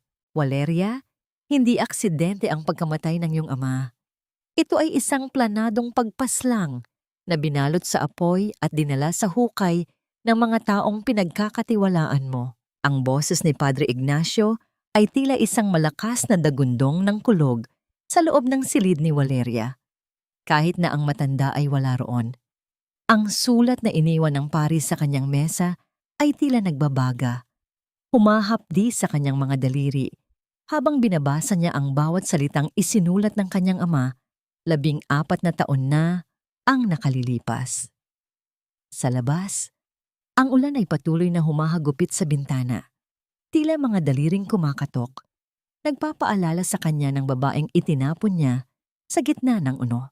Nakatitig si Valeria sa itim na rosaryo na nasa ibabaw ng kanyang vanity mirror. Katatapos lang niyang punasan ito ng mamahaling tela, pilit na inaalis ang dumi na inakala niyang iniwan ni Salve. Ngunit sa bawat salitang nababasa niya sa sulat, ang bawat butil ng rosaryong iyon na niyon ay tila nagiging isang matalas na tinik na sumasaksak sa kanyang konsensya. Ang bango ng kanyang mamahaling silid ay biglang naging kasing lansa ng dumi at kasing pait ng pagsisisi. Dama ni Valeria ang unti-unting panlalamig ng kanyang mga dulo ng daliri. Ang kanyang hininga ay naging mababaw at mabilis, habang ang kanyang puso ay nag-uumpisang tumibok ng marahas, tila isang ibong nagpupumiglas sa loob ng isang masikip na kulungan. Ang bawat letra sa papel ay nagsasabing si Celestina at Ramil ang nasa likod ng sabotahe sa sasakyan ng kanyang ama niyang. At ang pinakamasakit sa lahat, ang katotohanang ang pamilya ni Salve ang nagbigay ng huling 3 buwan ng kapayapaan at pagmamahal sa kanyang ama bago ito tuluyang bawiin ng kamatayan. Ilang gabi akong nagdasal na sana ay makita ko ang aking munting prinsesa na si Valeria. Ang basa niya sa sulat ng kanyang ama, ang tinta ay medyo malabo na dahil sa luma. At kung mababasa mo ito, anak, hanapin mo si Salve. Sila ang nagligtas sa akin. Sila ang tunay na pamilya sa gitna ng aking pagkawala. Ang bawat salita ay tila isang malakas na sampal na mas masakit pa sa sampal na ibinigay niya kay Salve kanina. Ang kanyang panga ay nanginig at ang kanyang paningin ay lumabos sa tindi ng mga luhang nagsisimulang umagos nang walang tigil. Isang tahimik na hikbi ang kumawala sa kanyang mga labi, isang tunog ng pagguho ng kanyang buong mundo. Ang lahat ng karangyaan sa paligid niya, ang pangalan ng Vergara at ang tiwalang ibinigay niya sa kanyang inainahan ay tila naging abo na hinihipan ng hangin. Anong nagawa ko? Ang bulong ni Valeria, ang kanyang boses ay halos hindi na lumalabas sa tindi ng panginginig. Patawad, Papa. Salve, patawad. Mabilis siyang tumayo. Ang kanyang mamahaling gown ay sumabit sa kanto ng mesa, ngunit hindi niya ito pinansin. Ang pagpunit ng tela ay lumikha ng isang tuyot na tunog na tila sumasalamin sa pagkawasak ng kanyang puso. Lumabas siya ng silid. Ang kanyang mga hakbang sa pasilyo ay tila isang takbong walang patutunguhan, dala ng desperasyong mahanap ang babaeng kanyang pinalayas. Naalala niya ang mukha ni Salve, ang mga matang puno ng katapatan na binalot niya ng hinala, ang pisnging namumula dahil sa kanyang sampal, at ang sako ng mga gamit na itinapon sa putikan. Sa labas, ang dilim ay tila isang dambuhalang lalamon sa kahit na sino, at ang lamig ng gabi ay tiyak na pumatay na sa kahit na anong init na natitira sa katawan ni Salve. Nakarating siya sa gate, hingal na hingal, at pilit na binubuksan ng dambuhalang rehas. Nasaan siya? Nasaan ang babaeng pinalayas ninyo kanina? Ang sigaw ni Valeria sa mga gwardiya, ang kanyang boses ay puno ng pait at takot. Ngunit ang tanging sumagot sa kanya ay ang hagupit ng hangin at ang madilim na kalsada na tila walang hanggan. Ang katahimikan ng kalsada ay naghahatid ng isang nakakatakot na katanungan na tila isang tinik na bumaon sa kanyang puso. Saan hahanapin ng isang pusong puno ng pagsisisi ang isang kaluluwang kasing tapat ni Salve sa gitna ng ganito kalakas na unos? At kung matagpuan man niya ito, meron pa bang pagkakataon para sa kapatawaran? O huli na ang lahat para sa katarungang 14 na taon nang naghihintay sa dilim? Wala na ang nanay ko, Ma'am Valeria. Kasama na niyang ibinaon sa lupang ito ang lahat ng tiwala at pag-asang inialay ko sa inyo. Ang boses ni Salve ay tila isang malamig na bulong mula sa kabilang buhay. Walang kulay, walang galit. Tanging isang malalim na kawalan na mas nakakatakot kaysa sa anumang sigaw. Sa loob ng maliit na dampa sa Bukidnon, kung saan ang amoy ng natutunaw na kandila ay humahalimuyak sa mahalumigmig na hangin, nakatayo si Valeria sa may pintuan. Ang kanyang mamahaling sapatos ay nababalot na ng makapal at malapot na putik, at ang kanyang mukha na dati ay puno ng garbo ay ngayon ay namumutla at basa ng luha. Dahan-dahang inilibot ni Valeria ang kanyang paningin sa paligid. Sa gitna ng silid, nakapatong ang isang payak na kabaong na yari sa murang kahoy na papaligiran ng iilang piraso ng mga ligaw na bulaklak na tila nalalanta na rin sa lungkot. Ang liwanag mula sa 4 na puting kandila ay gumagawa ng mga mahahabang anino sa dingding na kawayan, tila mga dambuhalang nagbabantay sa huling hantungan ng isang inang namatay sa pangungulila. Dama ni Valeria ang bawat pagtibok ng kanyang puso na tila ba may mga kamay na bumabalot sa kanyang lalamunan. Pinipigilan siyang makahinga ng maayos. Ang paninikip ng kanyang dibdib ay tila isang parusa na unti-unting lumalala sa bawat segundong nakikita niya ang anyo ni Salve. Nakaupo si Salve sa isang maliit na bangko sa tabi ng kabaong. Yakap-yakap ang isang lumang scarf na kulay asul, ang paboritong gamit ng kanyang ina. Ang kanyang mga mata ay tuyo na, tila ba naubos na ang lahat ng luha sa Manila. At ang tanging natira ay ang abuhing alaala ng sakit. Salve! Patawarin mo ako! Ang tanging lumabas sa bibig ni Valeria, isang gumaralgal na pagsisisi na tila huli na para sa lahat. Nabasa ko ang sulat ni Papa. Nalaman ko ang lahat ng dumi at kasinungalingan ni na Mama Celestina. Patawad kung hinayaan kong mabulag ako ng yaman at maling katotohanan. Dahan-dahang tumayo si Salve. Ang bawat galaw niya ay tila isang pagpunit sa katahimikan ng silid. Hindi siya tumingin kay Valeria. Sa halip ay dahan-dahan niyang inayos ang buhok ng kanyang ina sa loob ng kabaong. Ang kanyang mga daliri na magaspang dahil sa trabaho sa bukid at sugatan dahil sa mga rehas ng mansyon ay banayad na humahaplos sa malamig na salamin. Ang kapatawaran ay para lamang sa mga taong mayroon pang pagkakataong ituwid ang mali, ma'am.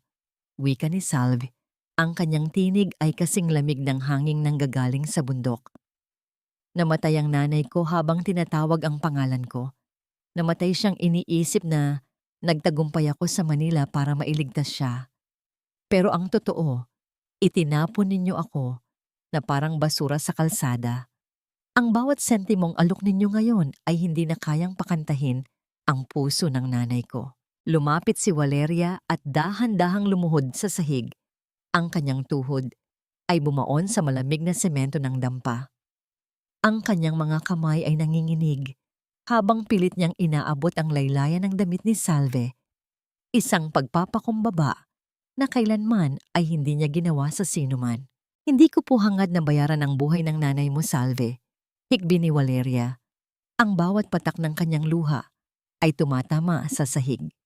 Lumilikha ng maliliit na marka sa alikabok. Gusto ko lang itama ang lahat. Gusto kong makuha ang katarungan para kay Papa at para sa inyo. Huwag mo akong itaboy. Nakikiusap ako. Tumingin si Salve kay Valeria at sa unang pagkakataon, nakita ng dalaga ang apoy ng paninindigan sa gitna ng mga matang puno ng dusa. Ang kislap ng gasera ay sumasalamin sa mukha ni Salve. Nagpapakita ng isang babaeng hindi na kayang durugin ng anumang bagyo. Wala na akong kailangan sa inyo, Ma'am Valeria. Ang kaisa-isang rosaryong ibinigay ni Mang Jose ay nasa inyo na. Ibinigay ko na ang lahat ng hiningi ninyo, ani Salve habang tinalikuran ng dalaga upang magsindi ng panibagong kandila. Umalis na kayo. Iwanan ninyo kaming mag-isa sa aming katahimikan. Ang yaman ninyo ay walang puwang sa ilalim ng bubong na ito. Naiwan si Valeria na nakaluhod habang ang boses ng mga kuliglig sa labas at ang marahang paghampas ng hangin sa mga puno ay tila isang awit ng pagluluksa. Ang bawat segundo ay tila isang matalim na kutsilyong humihiwa sa kanyang pag-asa. Ngunit sa gitna ng malamig na pagtanggi ni Salve, isang katanungan ang pilit na gumagapang sa isipan ni Valeria. Sapat na ba ang paghingi ng tawad para sa isang buhay na nawala? O ito na ang huling pagkakataon na tuluyan na silang lalamunin ng mga lihim na 14 na taon nang nakabaon sa putik ng Bukidnon? Ang bawat butil ng kape na dinidikdik ni Salve sa likod ng kanilang dampa ay tila sumasabay sa mabigat na pintig ng kanyang puso. Ang amoy ng sariwang kape ay humahalo sa halumigmig ng lupang basa pa rin ng ulan. Isang pamilyar na bango na dati ay nagbibigay sa kanya ng ginhawa. Ngunit ngayon ay tila isang paalala na lamang ng bawat umagang wala na ang kanyang ina. Sa kabilang dako, hindi umalis si Valeria. Nanatili siya sa ilalim ng punong mangga. Ang kanyang marangyang anyo ay tila isang sugat sa gitna ng payak na kapaligiran ng Bukidnon. Hindi po ba kayo napapagod, ma'am? Ang boses ni Salve ay nanatiling matigas. Bagaman ang kanyang mga balikat ay tila bumabagsak na sa bigat ng pagod. Ang mga lamok dito ay hindi marunong gumalang sa mga tulad ninyo. Ang putik ay hindi pumipili ng bibiktimahin. Dahan-dahang lumapit si Valeria. Ang kanyang mga hakbang ay hindi na nag-aalangan, kahit na ang bawat paglubog ng kanyang paa sa putikan ay tila humihigop sa kanyang lakas. Hindi siya nagsalita. Sa halip ay kinuha niya ang isang timba ng tubig at sinubukang buhatin ito patungo sa kusina.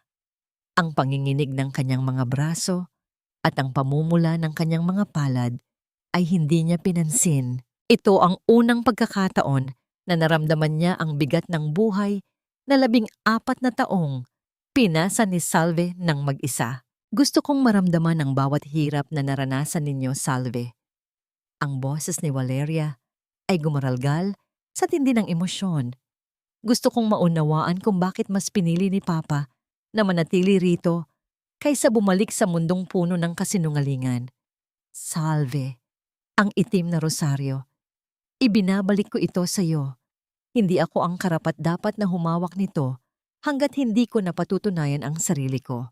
Inilabas ni Valeria ang itim na rosaryo at dahan-dahang ipinatong sa ibabaw ng hapag na kawayan. Ang kislap ng mga butil nito sa ilalim ng sikat ng araw ay tila isang tahimik na saksi sa kanilang pag-uusap. Napatitig si Salve sa rosaryo at sa unang pagkakataon, ang kanyang mga mata ay nagpakita ng isang bahid ng paglambot.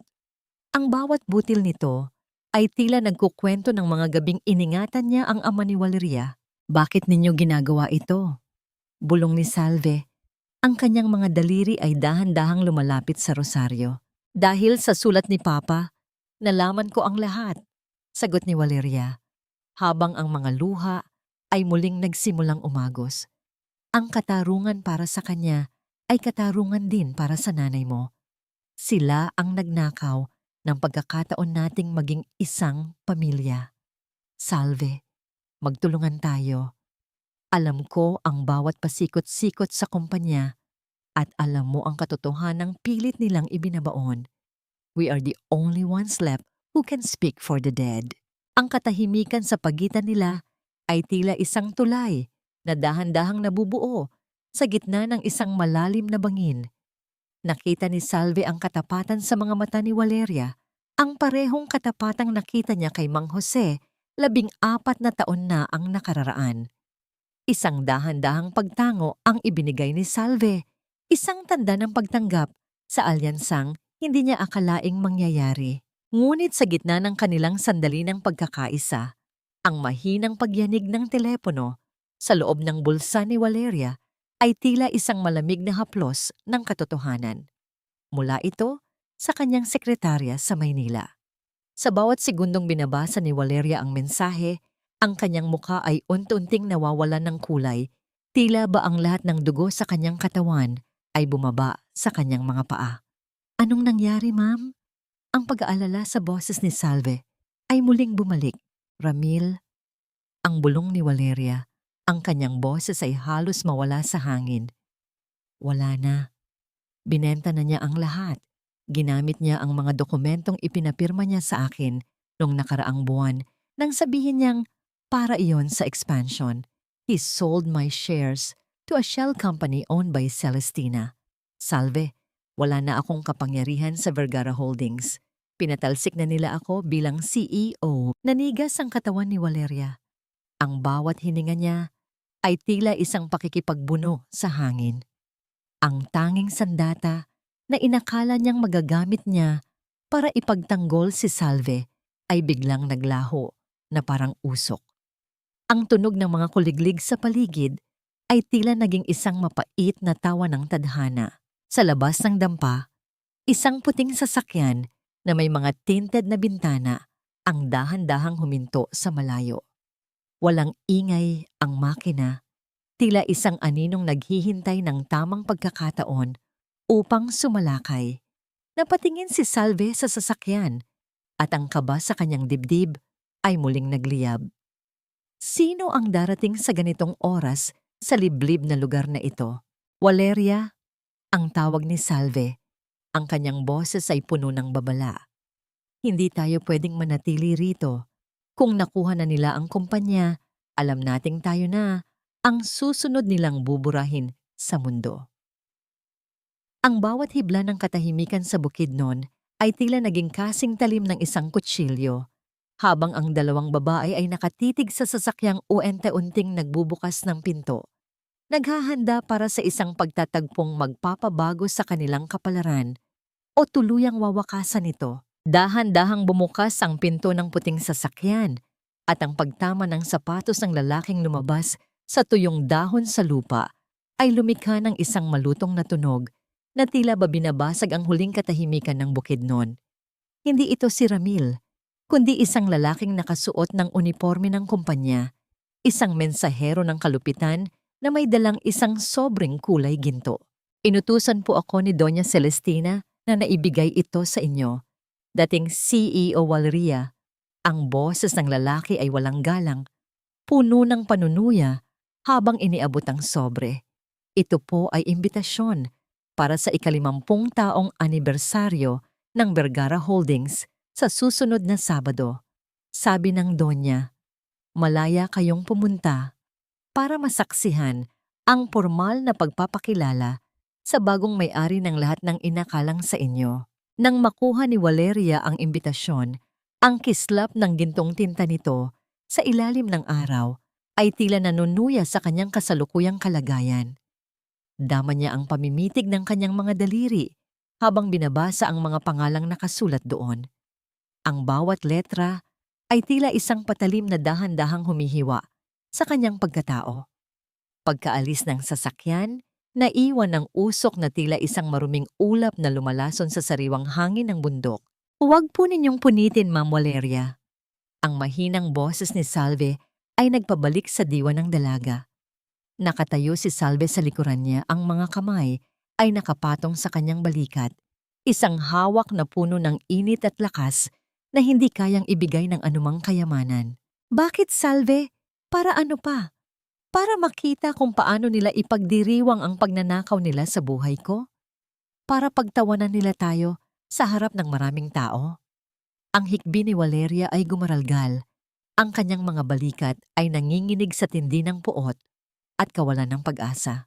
Pupunta tayo dahil doon matatapos ang lahat.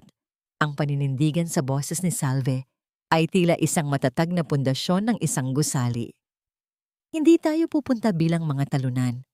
Pupunta tayo para ibalik ang bawat patak ng luha at dugo na ninakaw nila.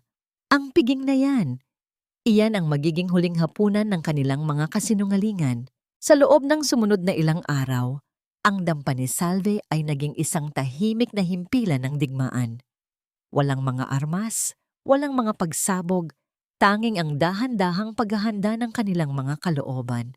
Inilabas ni Salve ang kanyang kaisa-isang maayos na damit. Isang puting blusa na yari sa pinong koton, kupas na ngunit malinis, at mabango dahil sa amoy ng sikat ng araw. Nilabhan niya ito ng maigi sa batis. Ang bawat kuskos sa bato ay tila isang paglilinis sa bawat sutil ng alikabok na iniwan ng Maynila sa kanyang kaluluwa.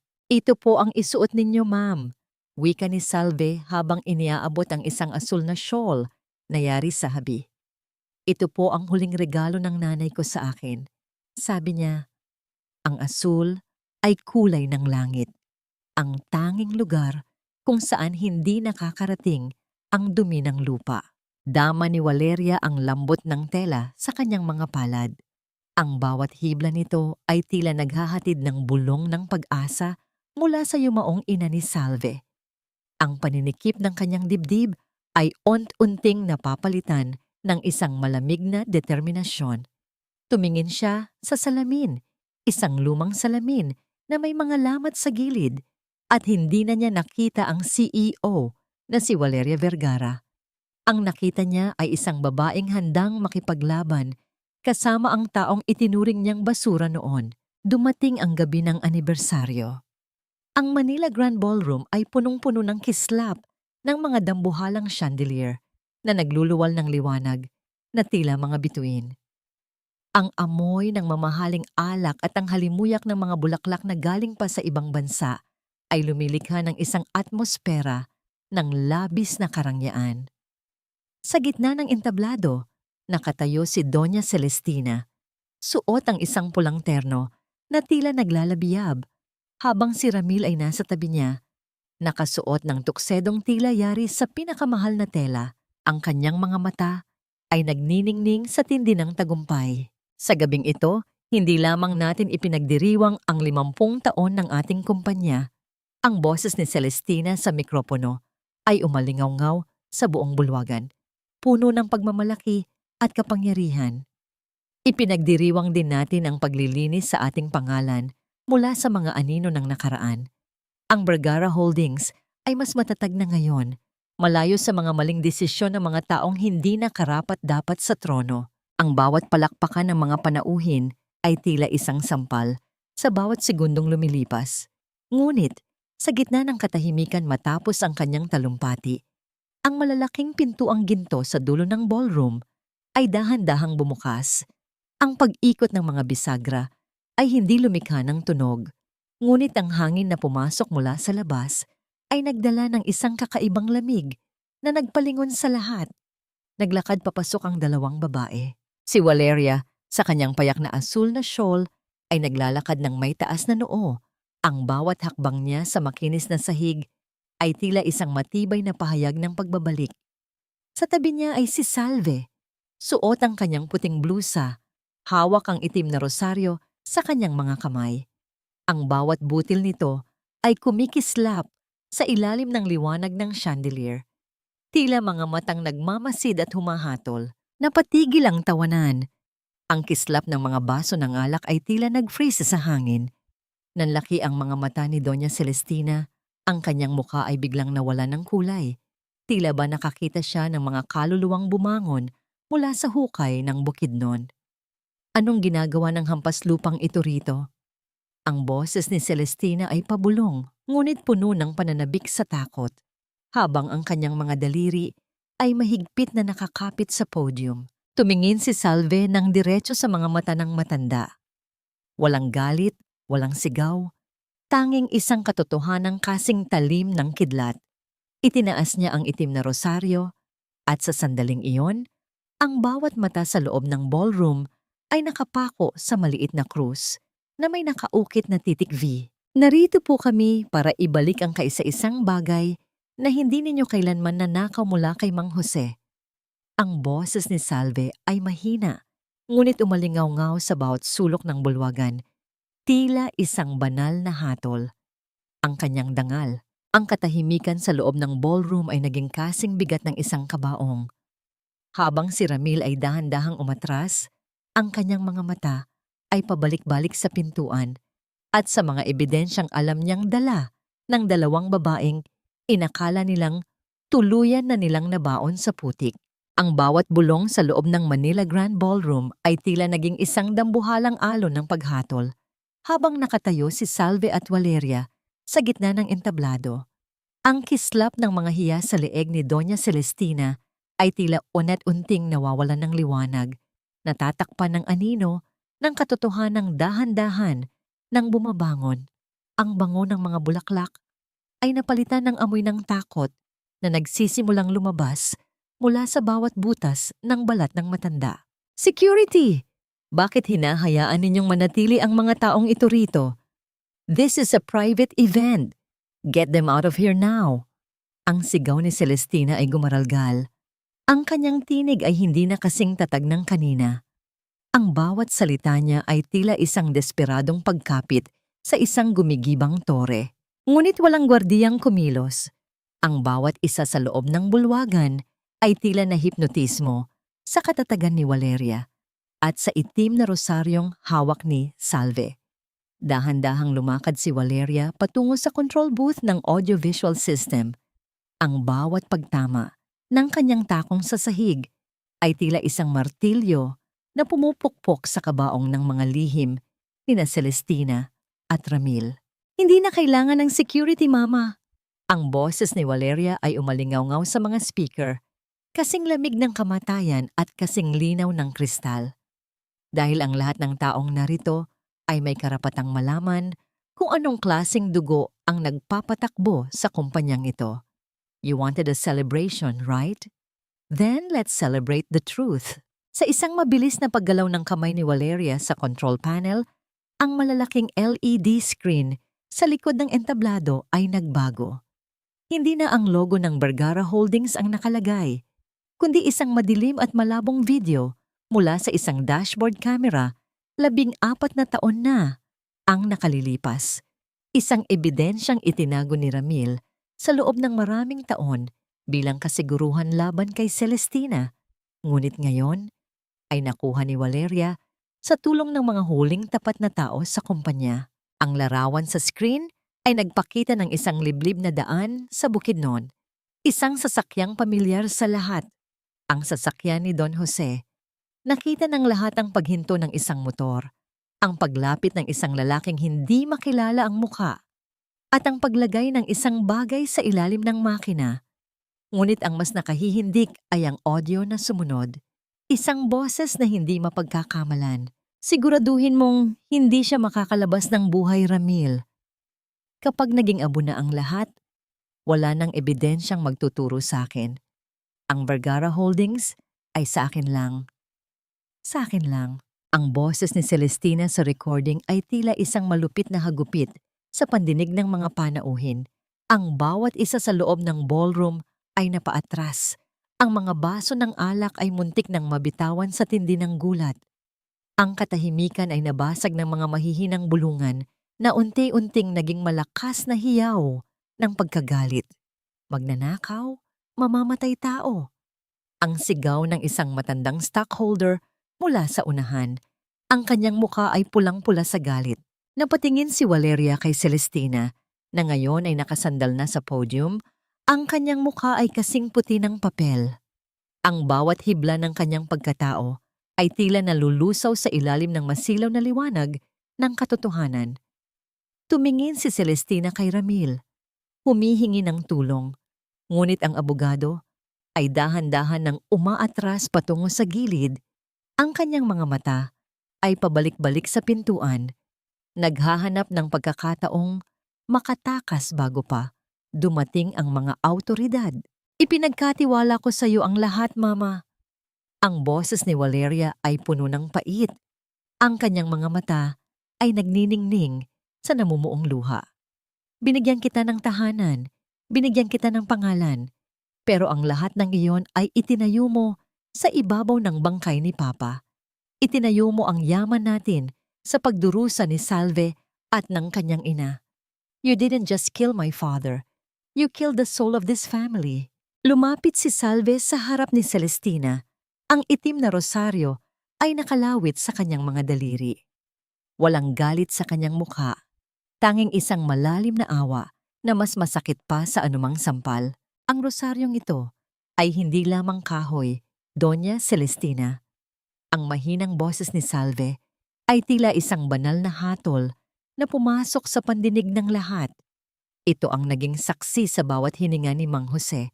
Ito ang naging saksi sa bawat dasal na inialay niya para sa anak niyang si Valeria. Ngayon, ang bawat butil nito ang magsisilbing bilang ng mga araw na gugugulin ninyo sa likod ng rehas, iniisip ang lahat ng kasalanang inakala ninyong mananatiling lihim. Sa tindi ng kahihiyan at takot, nag-umpisang tumakbo si Celestina patungo sa gilid ng entablado. Pilit na binabagtas ang kumpol ng mga taong dati ay yumuyukod sa kanya. Ngunit ang bawat panauhin na kanyang nadadaanan ay tumatalikod, tumatabi upang iwasan siyang mahawakan. Tila ba siya ay isang may ketong na hindi dapat madikitan. Nang marating niya ang pintuan, hinarang siya ng isang pangkat ng mga pulis na kanina pa pala naghihintay sa labas. Ang paglapat ng mga posas sa mga manipis at mapuputing pulso ni Celestina ay lumikha ng isang malamig na tunog na naghudyat ng katapusan ng kanyang paghahari. Tumingin siya sa huling pagkakataon kay Valeria. Ngunit ang dalaga ay nakatalikod na, nakayakap kay Salve sa gitna ng entablado. Ang bawat kislap ng chandelier ay tila naging isang pagdiriwang ng katarungan. Ang bawat luha na pumatak sa mukha ni Salve ay tila isang paglilinis sa bawat sakit at sipayo na kanyang dinala. Ang katotohanan ay hindi lamang nagliyab. Ito ay tumupok sa bawat kasinungalingan, nag-iiwan ng isang bagong simula na itinanim sa ibabaw ng katapatan at pag-asa. Ang bawat patak ng oras sa loob ng malamig na rehas ay tila isang dahan-dahang pagbiyak sa matigas na puso ni Doña Celestina. Ang dati ay napapaligiran ng pinakamahusay na seda at kumikinang na brilyante. Ngayon ay nakaupo sa isang matigas na bangkong kahoy. Suot ang isang unipormeng kulay dalandan na tila nanunuya sa kanyang dating kapangyarihan. Ang amoy ng mamahaling pabango ay napalitan ng amoy ng luma at mamasa-masang semento. Isang realidad na kailanman ay hindi niya inakalang magiging hantungan ng kanyang pangalan. Sa loob ng silid ng hukuman, ang bawat salitang lumalabas sa bibig ni Ramil ay tila isang matalim na kutsilyong sumasaksak sa likod ni Celestina. Ang lalaking inakala niyang tapat na aso ay ngayon ay ang pangunahing saksi na naglalatag ng lahat ng kanyang mga kasalanan upang iligtas ang sarili nitong leeg. Ang bawat dokumento, ang bawat pirma, at ang bawat binalangkas na plano ay dahan-dahang inilalantad sa harap ng madla, tila isang maruming basahan na ibinibilad sa gitna ng sikat ng araw. "I was just following orders, Your Honor." Ang boses ni Ramil ay walang bahid ng pagsisisi, kundi puno ng pagnanais na makatakas sa hatol. Si Doña Celestina ang utak ng lahat. Siya ang nag-utos na lagyan ng pampasabog ang sasakyan ni Don Jose. I was young and ambitious, and she manipulated me with wealth. Siya ang pumatay sa asawa niya, hindi ako. Ang boses ng abogado ay umalingaw-ngaw sa bawat sulok ng korte, naging sanhi upang mapatingin ang lahat kay Celestina. Ang pag-ikot ng mga ulo ng mga tao at ang matatalim na sulyap ng mga mamamahayag ay tila mga palasong tumatama sa kanyang mukha. Dama ni Celestina ang pag-init ng kanyang mga pisngi dahil sa matinding hiya. Ang pakiramdam na dati ay inakala niyang para lamang sa mga taong tulad ni Salve. Sa kabilang panig ng silid, nakaupo si Valeria at Salve, magkahawak kamay. Ang kanilang katahimikan ay may dalang bigat ng katarungan, hindi ng paghihiganti. Pinagmamasdan ni Valeria ang kanyang inainahan at sa halip na puot, ang naramdaman niya ay isang malalim na pagkaawa. Ang lahat ng yaman na inakalang magpapatatag sa kanila ay naging mitya lamang ng kanilang pagkasunog. Matapos ang mahabang paglilitis, ang pagbagsak ng malaking kahoy na martilyo ng hukom sa ibabaw ng mesa ay lumikha ng isang malakas at pinal na tunog na tila ba tinatapos na ang 14 na taon ng paghihintay. Guilty on all counts. Ang hatol na yon ay tila isang dambuhalang pader na gumuho sa ibabaw ni Celestina. Ang kanyang mga tuhod ay nanghina at sa unang pagkakataon, ang kanyang pagiging aristokrata ay tuluyan ng naglaho habang siya ay inaalalayan ng mga guwardiya palabas ng silid. Ang bawat hakbang niya sa pasilyo ay tila paglakad sa isang walang katapusang dilim, kung saan ang tanging maririnig ay ang pag-ikot ng mga susi sa bawat pintuang kanyang madadaanan. Samantala, ang mansyong Vergara ay hindi na ang dating simbolo ng garbo. Ang bawat mamahaling kagamitan ay nilagyan ng mga dilaw na tape ng gobyerno, isang senyales ng pagsamsam sa lahat ng kayamanang nanggaling sa dugo at dusa. Ang dambuhalang chandelier ay hindi na nakasindi. Ang bawat kristal nito ay puno na ng alikabok, tila ba nakikiramay sa pagkamatay ng isang dinastiyang itinayo sa kasinungalingan. Nagkita si Valeria at Celestina sa huling pagkakataon sa loob ng bisitahan ng kulungan. Sa pagitan nila ay ang isang makapal na salamin, isang harang na tila sumasagisag sa mundong hindi na kailanman muling magtatagpo. "Bakit, Mama? Bakit kailangang humantong sa ganito?" Ang mahinang tanong ni Valeria, ang kanyang boses ay puno ng pait. Tumingin si Celestina sa kanyang anak. Ang kanyang mga mata ay wala ng buhay. Tila 2 uling na naubos na ang lingas. Dahil sa takot, Valeria. Takot na mawala ang lahat. Pero sa huli, ang takot na yon ang naging dahilan kung bakit wala nang natira sa akin. Patawad, anak. Kung ang iniwan ko sa iyo ay isang pusong punong-puno ng sugat. Walang sagot si Valeria. Tumayo siya at dahan-dahang tumalikod. Ang kanyang asul na shawl ay dahan-dahang humahampas sa kanyang binti sa bawat hakbang niya palayo. Ang tunog ng kanyang mga sapatos sa malamig na semento ay tila isang huling paalam sa isang bahagi ng kanyang buhay na punong-puno ng kadiliman. Sa labas, naghihintay si Salve. Ang sikat ng araw ay tumama sa kanilang mga mukha. Nagbibigay ng isang init na hindi nanggagaling sa kuryente, kundi sa kapayapaan ng kalooban. Ang bawat butil ng itim na rosaryo na hawak ni Salve ay tila dahan-dahang nagliliwanag. Isang tanda na ang katarungan ay hindi lamang isang parusa, kundi isang paraan upang ang mga sugat ng nakaraan ay tuluyan ng maghilom sa ilalim ng asul na langit. Ang bawat sinag ng araw na tumatagos sa mga dahon ng pine tree sa itaas ng bundok ng Bukidnon ay tila mga gintong daliri na humahaplos sa lupang naging saksi sa napakaraming pighati. Ang amoy ng basang damo at ang halimuyak ng mga ligaw na bulaklak ay nagbibigay ng isang uri ng kapayapaan na hindi kailanman matatagpuan sa pagitan ng mga matatayog na gusali ng Maynila.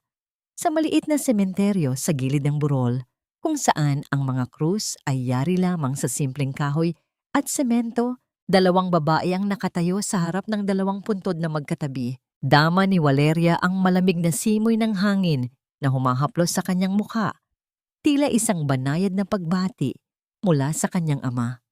Ang bawat paghinga niya ay wala na ang paninikip na dulot ng kasinungalingan. Sa harap niya, ang puntod ni Don Jose ay malinis, napapaligiran ng mga puting rosas na tila mga anghel na nagbabantay. Sa tabi nito ay ang puntod ng ina ni Salve na pinalamutian naman ng mga sariwang gumamela at mga butil ng palay. Isang alay ng pasasalamat para sa babaeng nagbukas ng pinto para sa isang dayuhang nag-aagaw buhay. Sabi ni Papa sa kanyang sulat, dito lang siya nakaramdam ng tunay na tahanan. Ang boses ni Valeria ay mahina, parang isang bulong na dinala ng hangin. Ang bawat salita niya ay may kasamang malalim na buntong hininga ng paglaya. Ngayon ko lang naintindihan kung bakit. Dito, ang bawat tibok ng puso ay hindi idinidikta ng halaga ng stocks o ng takbo ng kumpanya. Dito, ang mahalaga lang ay ang pagmamahal na ibinibigay mo sa kapwa. Dahan-dahang lumapit si Salve, dala ang isang maliit na lalagyan ng tubig upang basain ang mga halaman sa paligid ng mga puntod. Ang bawat patak ng tubig na tumatama sa tuyong lupa ay lumilikha ng isang marahang tunog, tila isang musika ng paghilom. Ang kanyang mga mata, na dati ay punong-puno ng abuhing ulap ng dusa, ay ngayon ay nagniningning na sa ilalim ng asul na langit. Ang galit po ay tila isang mabigat na sako ng bigas, Ma'am Valeria.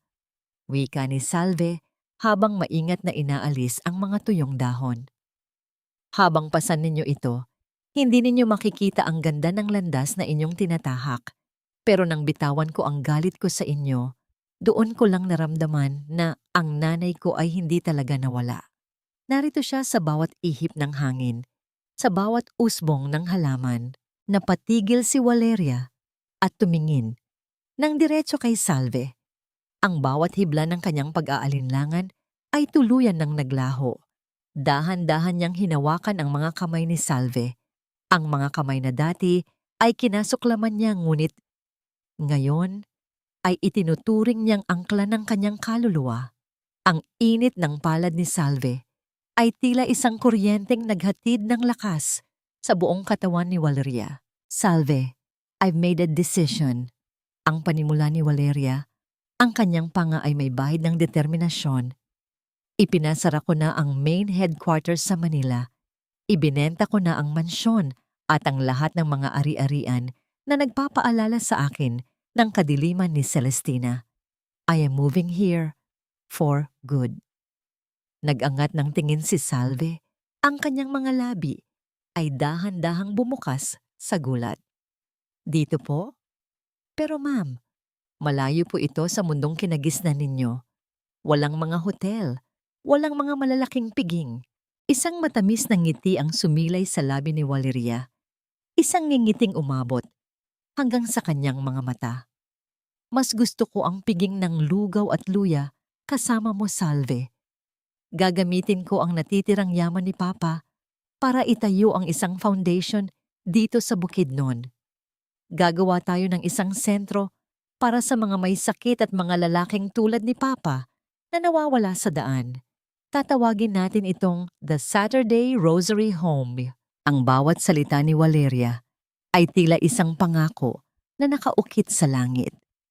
Ang panginginig ng mga balikat ni Salve ay hindi na dahil sa takot, kundi dahil sa isang hanfuk buwana, ngayon lang niya naramdaman.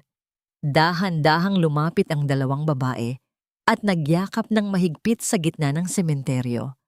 Ang bawat paghikbi nila ay hindi na ng pighati, kundi ng kagalakang sa wakas. Ang dalawang magkaibang mundo ay naging isa sa ilalim ng katarungan at pag-ibig. Salamat, Valeria. Bulong ni Salve na sa unang pagkakataon ay hindi na tinawag na Ma'am ang dalaga. Salamat sa pagpiling maging bahagi ng aming bundok. No, Salve. Thank you for choosing to save me twice. First, from the storm, and second, from my own bitterness. Sagot ni Valeria habang lalong hinihigpitan ng yakap. Habang naglalakad sila pababa ng burol, ang anino nila ay mahabang nakaguhit sa damuhan, tila dalawang magkapatid na matagal na nagkawalay at ngayon ay muling nagkasama. Ang bawat hakbang nila sa putikan ay hindi na isang pabigat, kundi isang martsa patungo sa isang bagong simula.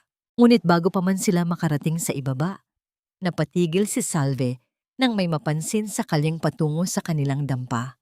Isang pamilyar na lumang truck ang dahan-dahang huminto at mula rito ay bumaba ang isang lalaking may dalang mga kagamitan sa pag-aarkitekto. Tumingin ito sa lumang dampa ni Salve at sa malawak na lupain sa paligid nito, tila binabasa ang isang planong magpapabago sa lahat. Tumingin si Valeria kay Salve at kinindatan ito. Ang simula ng pagtatayo ng kanilang pangarap ay narito na. Ngunit sa likod ng masayang sandaling iyon, isang katanungan ang pumasok sa isipan ni Salve. Handa na nga ba ang Bukidnon sa malaking pagbabagong idadala ng yaman ni Valeria? O muli bang may susulpot na anino mula sa nakaraan na nagnanais sumira sa kapayapaang kapos pa lamang nilang nakakamit? Ang bawat hampas ng martilyo na tumatama sa matigas na kahoy ay tila isang tibok ng puso na nagbibigay ng bagong buhay sa lupain ng Bukidnon. Sa gitna ng malawak na lunti ang bukid, ang dating maliit at dampa ni Salve ay nagbagong anyo na. Ang The Saturday Rosary Home ay hindi isang dambuhalang gusali ng semento, kundi isang malawak na bahay na yari sa pinakamahusay na nara at kawayan, na may malalaking bintanang laging bukas para sa sariwang hangin ng bundok.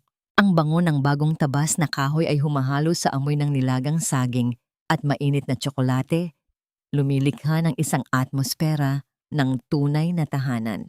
Dama ni Salve ang init ng sikat ng araw sa kanyang likuran habang pinagmamasdan ang mga bata mula sa kalapit na tribo na naglalaro sa malawak na damuhan.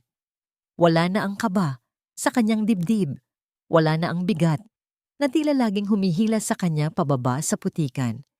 Ang kanyang mga kamay, bagaman may mga bakas pa rin ng hirap, ay hindi na nanginginig sa takot. Sa halip, ang bawat daliri niya ay puno ng lakas habang iniayos ang mga puting kurtina na dahan-dahang sumasayaw sa ihip ng hangin. Salve! Look at this! Ang ganda ng kinalabasan ng garden natin. The medicinal herbs are blooming exactly where your mother used to plant them. Ang boses ni Valeria ay puno ng sigla habang naglalakad patungo sa kanya. Suot ni Valeria ang isang simpleng duster at sombrerong yari sa anahaw, malayo sa mga mamahaling designer suit na dati niyang itinituring na baluti. Ang kanyang balat ay bahagyang nangitim dahil sa madalas na paglabas sa bukid, ngunit ang kanyang mga mata ay may kislap na hindi kailanman kayang ibigay ng mga brilyante ng Maynila. Hawak niya ang isang basket ng mga sariwang gulay at ang bawat hakbang niya sa damuhan ay tila isang sayaw ng pasasalamat. Opo, Ma'am, Valeria. Pagtatama ni Salve sabay ngiti. Isang nangiting umabot hanggang sa kanyang mga mata. Tiyak na natutuwa ang nanay at si Mang Jose sa nakikita nila mula sa itaas. Ang lupang ito, na dati ay puno ng luha, Ngayon ay puno na ng mga bagong usbong na pag-asa. Pumasok ang dalawa sa loob ng malawak na hall ng center. Sa pinakagitna ng pader, nakasabit ang isang kwadro na yari sa salamin. Sa loob nito, maayos na nakalatag ang itim na rosaryo ni Don Jose. Ang bawat butil nito ay hindi na simbolo ng isang madilim na lihim, kundi isang paalala na ang katapatan ay laging may gantimpala. Kahit gaano pa katagal ang paghihintay, ang kislap ng krus sa ilalim ng liwanag ng hapon ay tila isang basbas para sa lahat ng papasok sa pintuang iyon. You know, Salve, people in Manila still call me asking when I'll come back to the corporate world. Wika ni Valeria, habang dahan-dahang hinahaplos ang salamin ng kwadro. But I tell them, I've found my real kingdom here. Sa Manila, we were building towers to reach the sky. Pero dito sa Bukidnon, we are planting roots to reach the hearts of people. This is my legacy now. This is for Papa. Naupo ang dalawa sa beranda habang pinapanood ang dahan-dahang paglubog ng araw. Ang langit ay nagbago ang kulay. Mula sa matingkad na asul, naging kulay kahel at lila. Tila isang dambuhalang pintura na ginawa ng may likha para sa kanilang dalawa. Ang tunog ng mga kuliglig at ang marahang paghampas ng hangin sa mga puno ng pin ay tila isang orkestra ng kapayapaan. Salve! Ang tawag ni Valeria. Ang kanyang boses ay tila isang malambing na bulong. Salamat sa hindi pagsuko sa akin.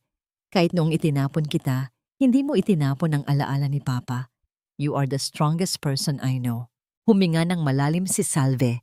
Ang kanyang paningin ay nakapako sa malalayong bundok na tila mga nagbabantay na higante.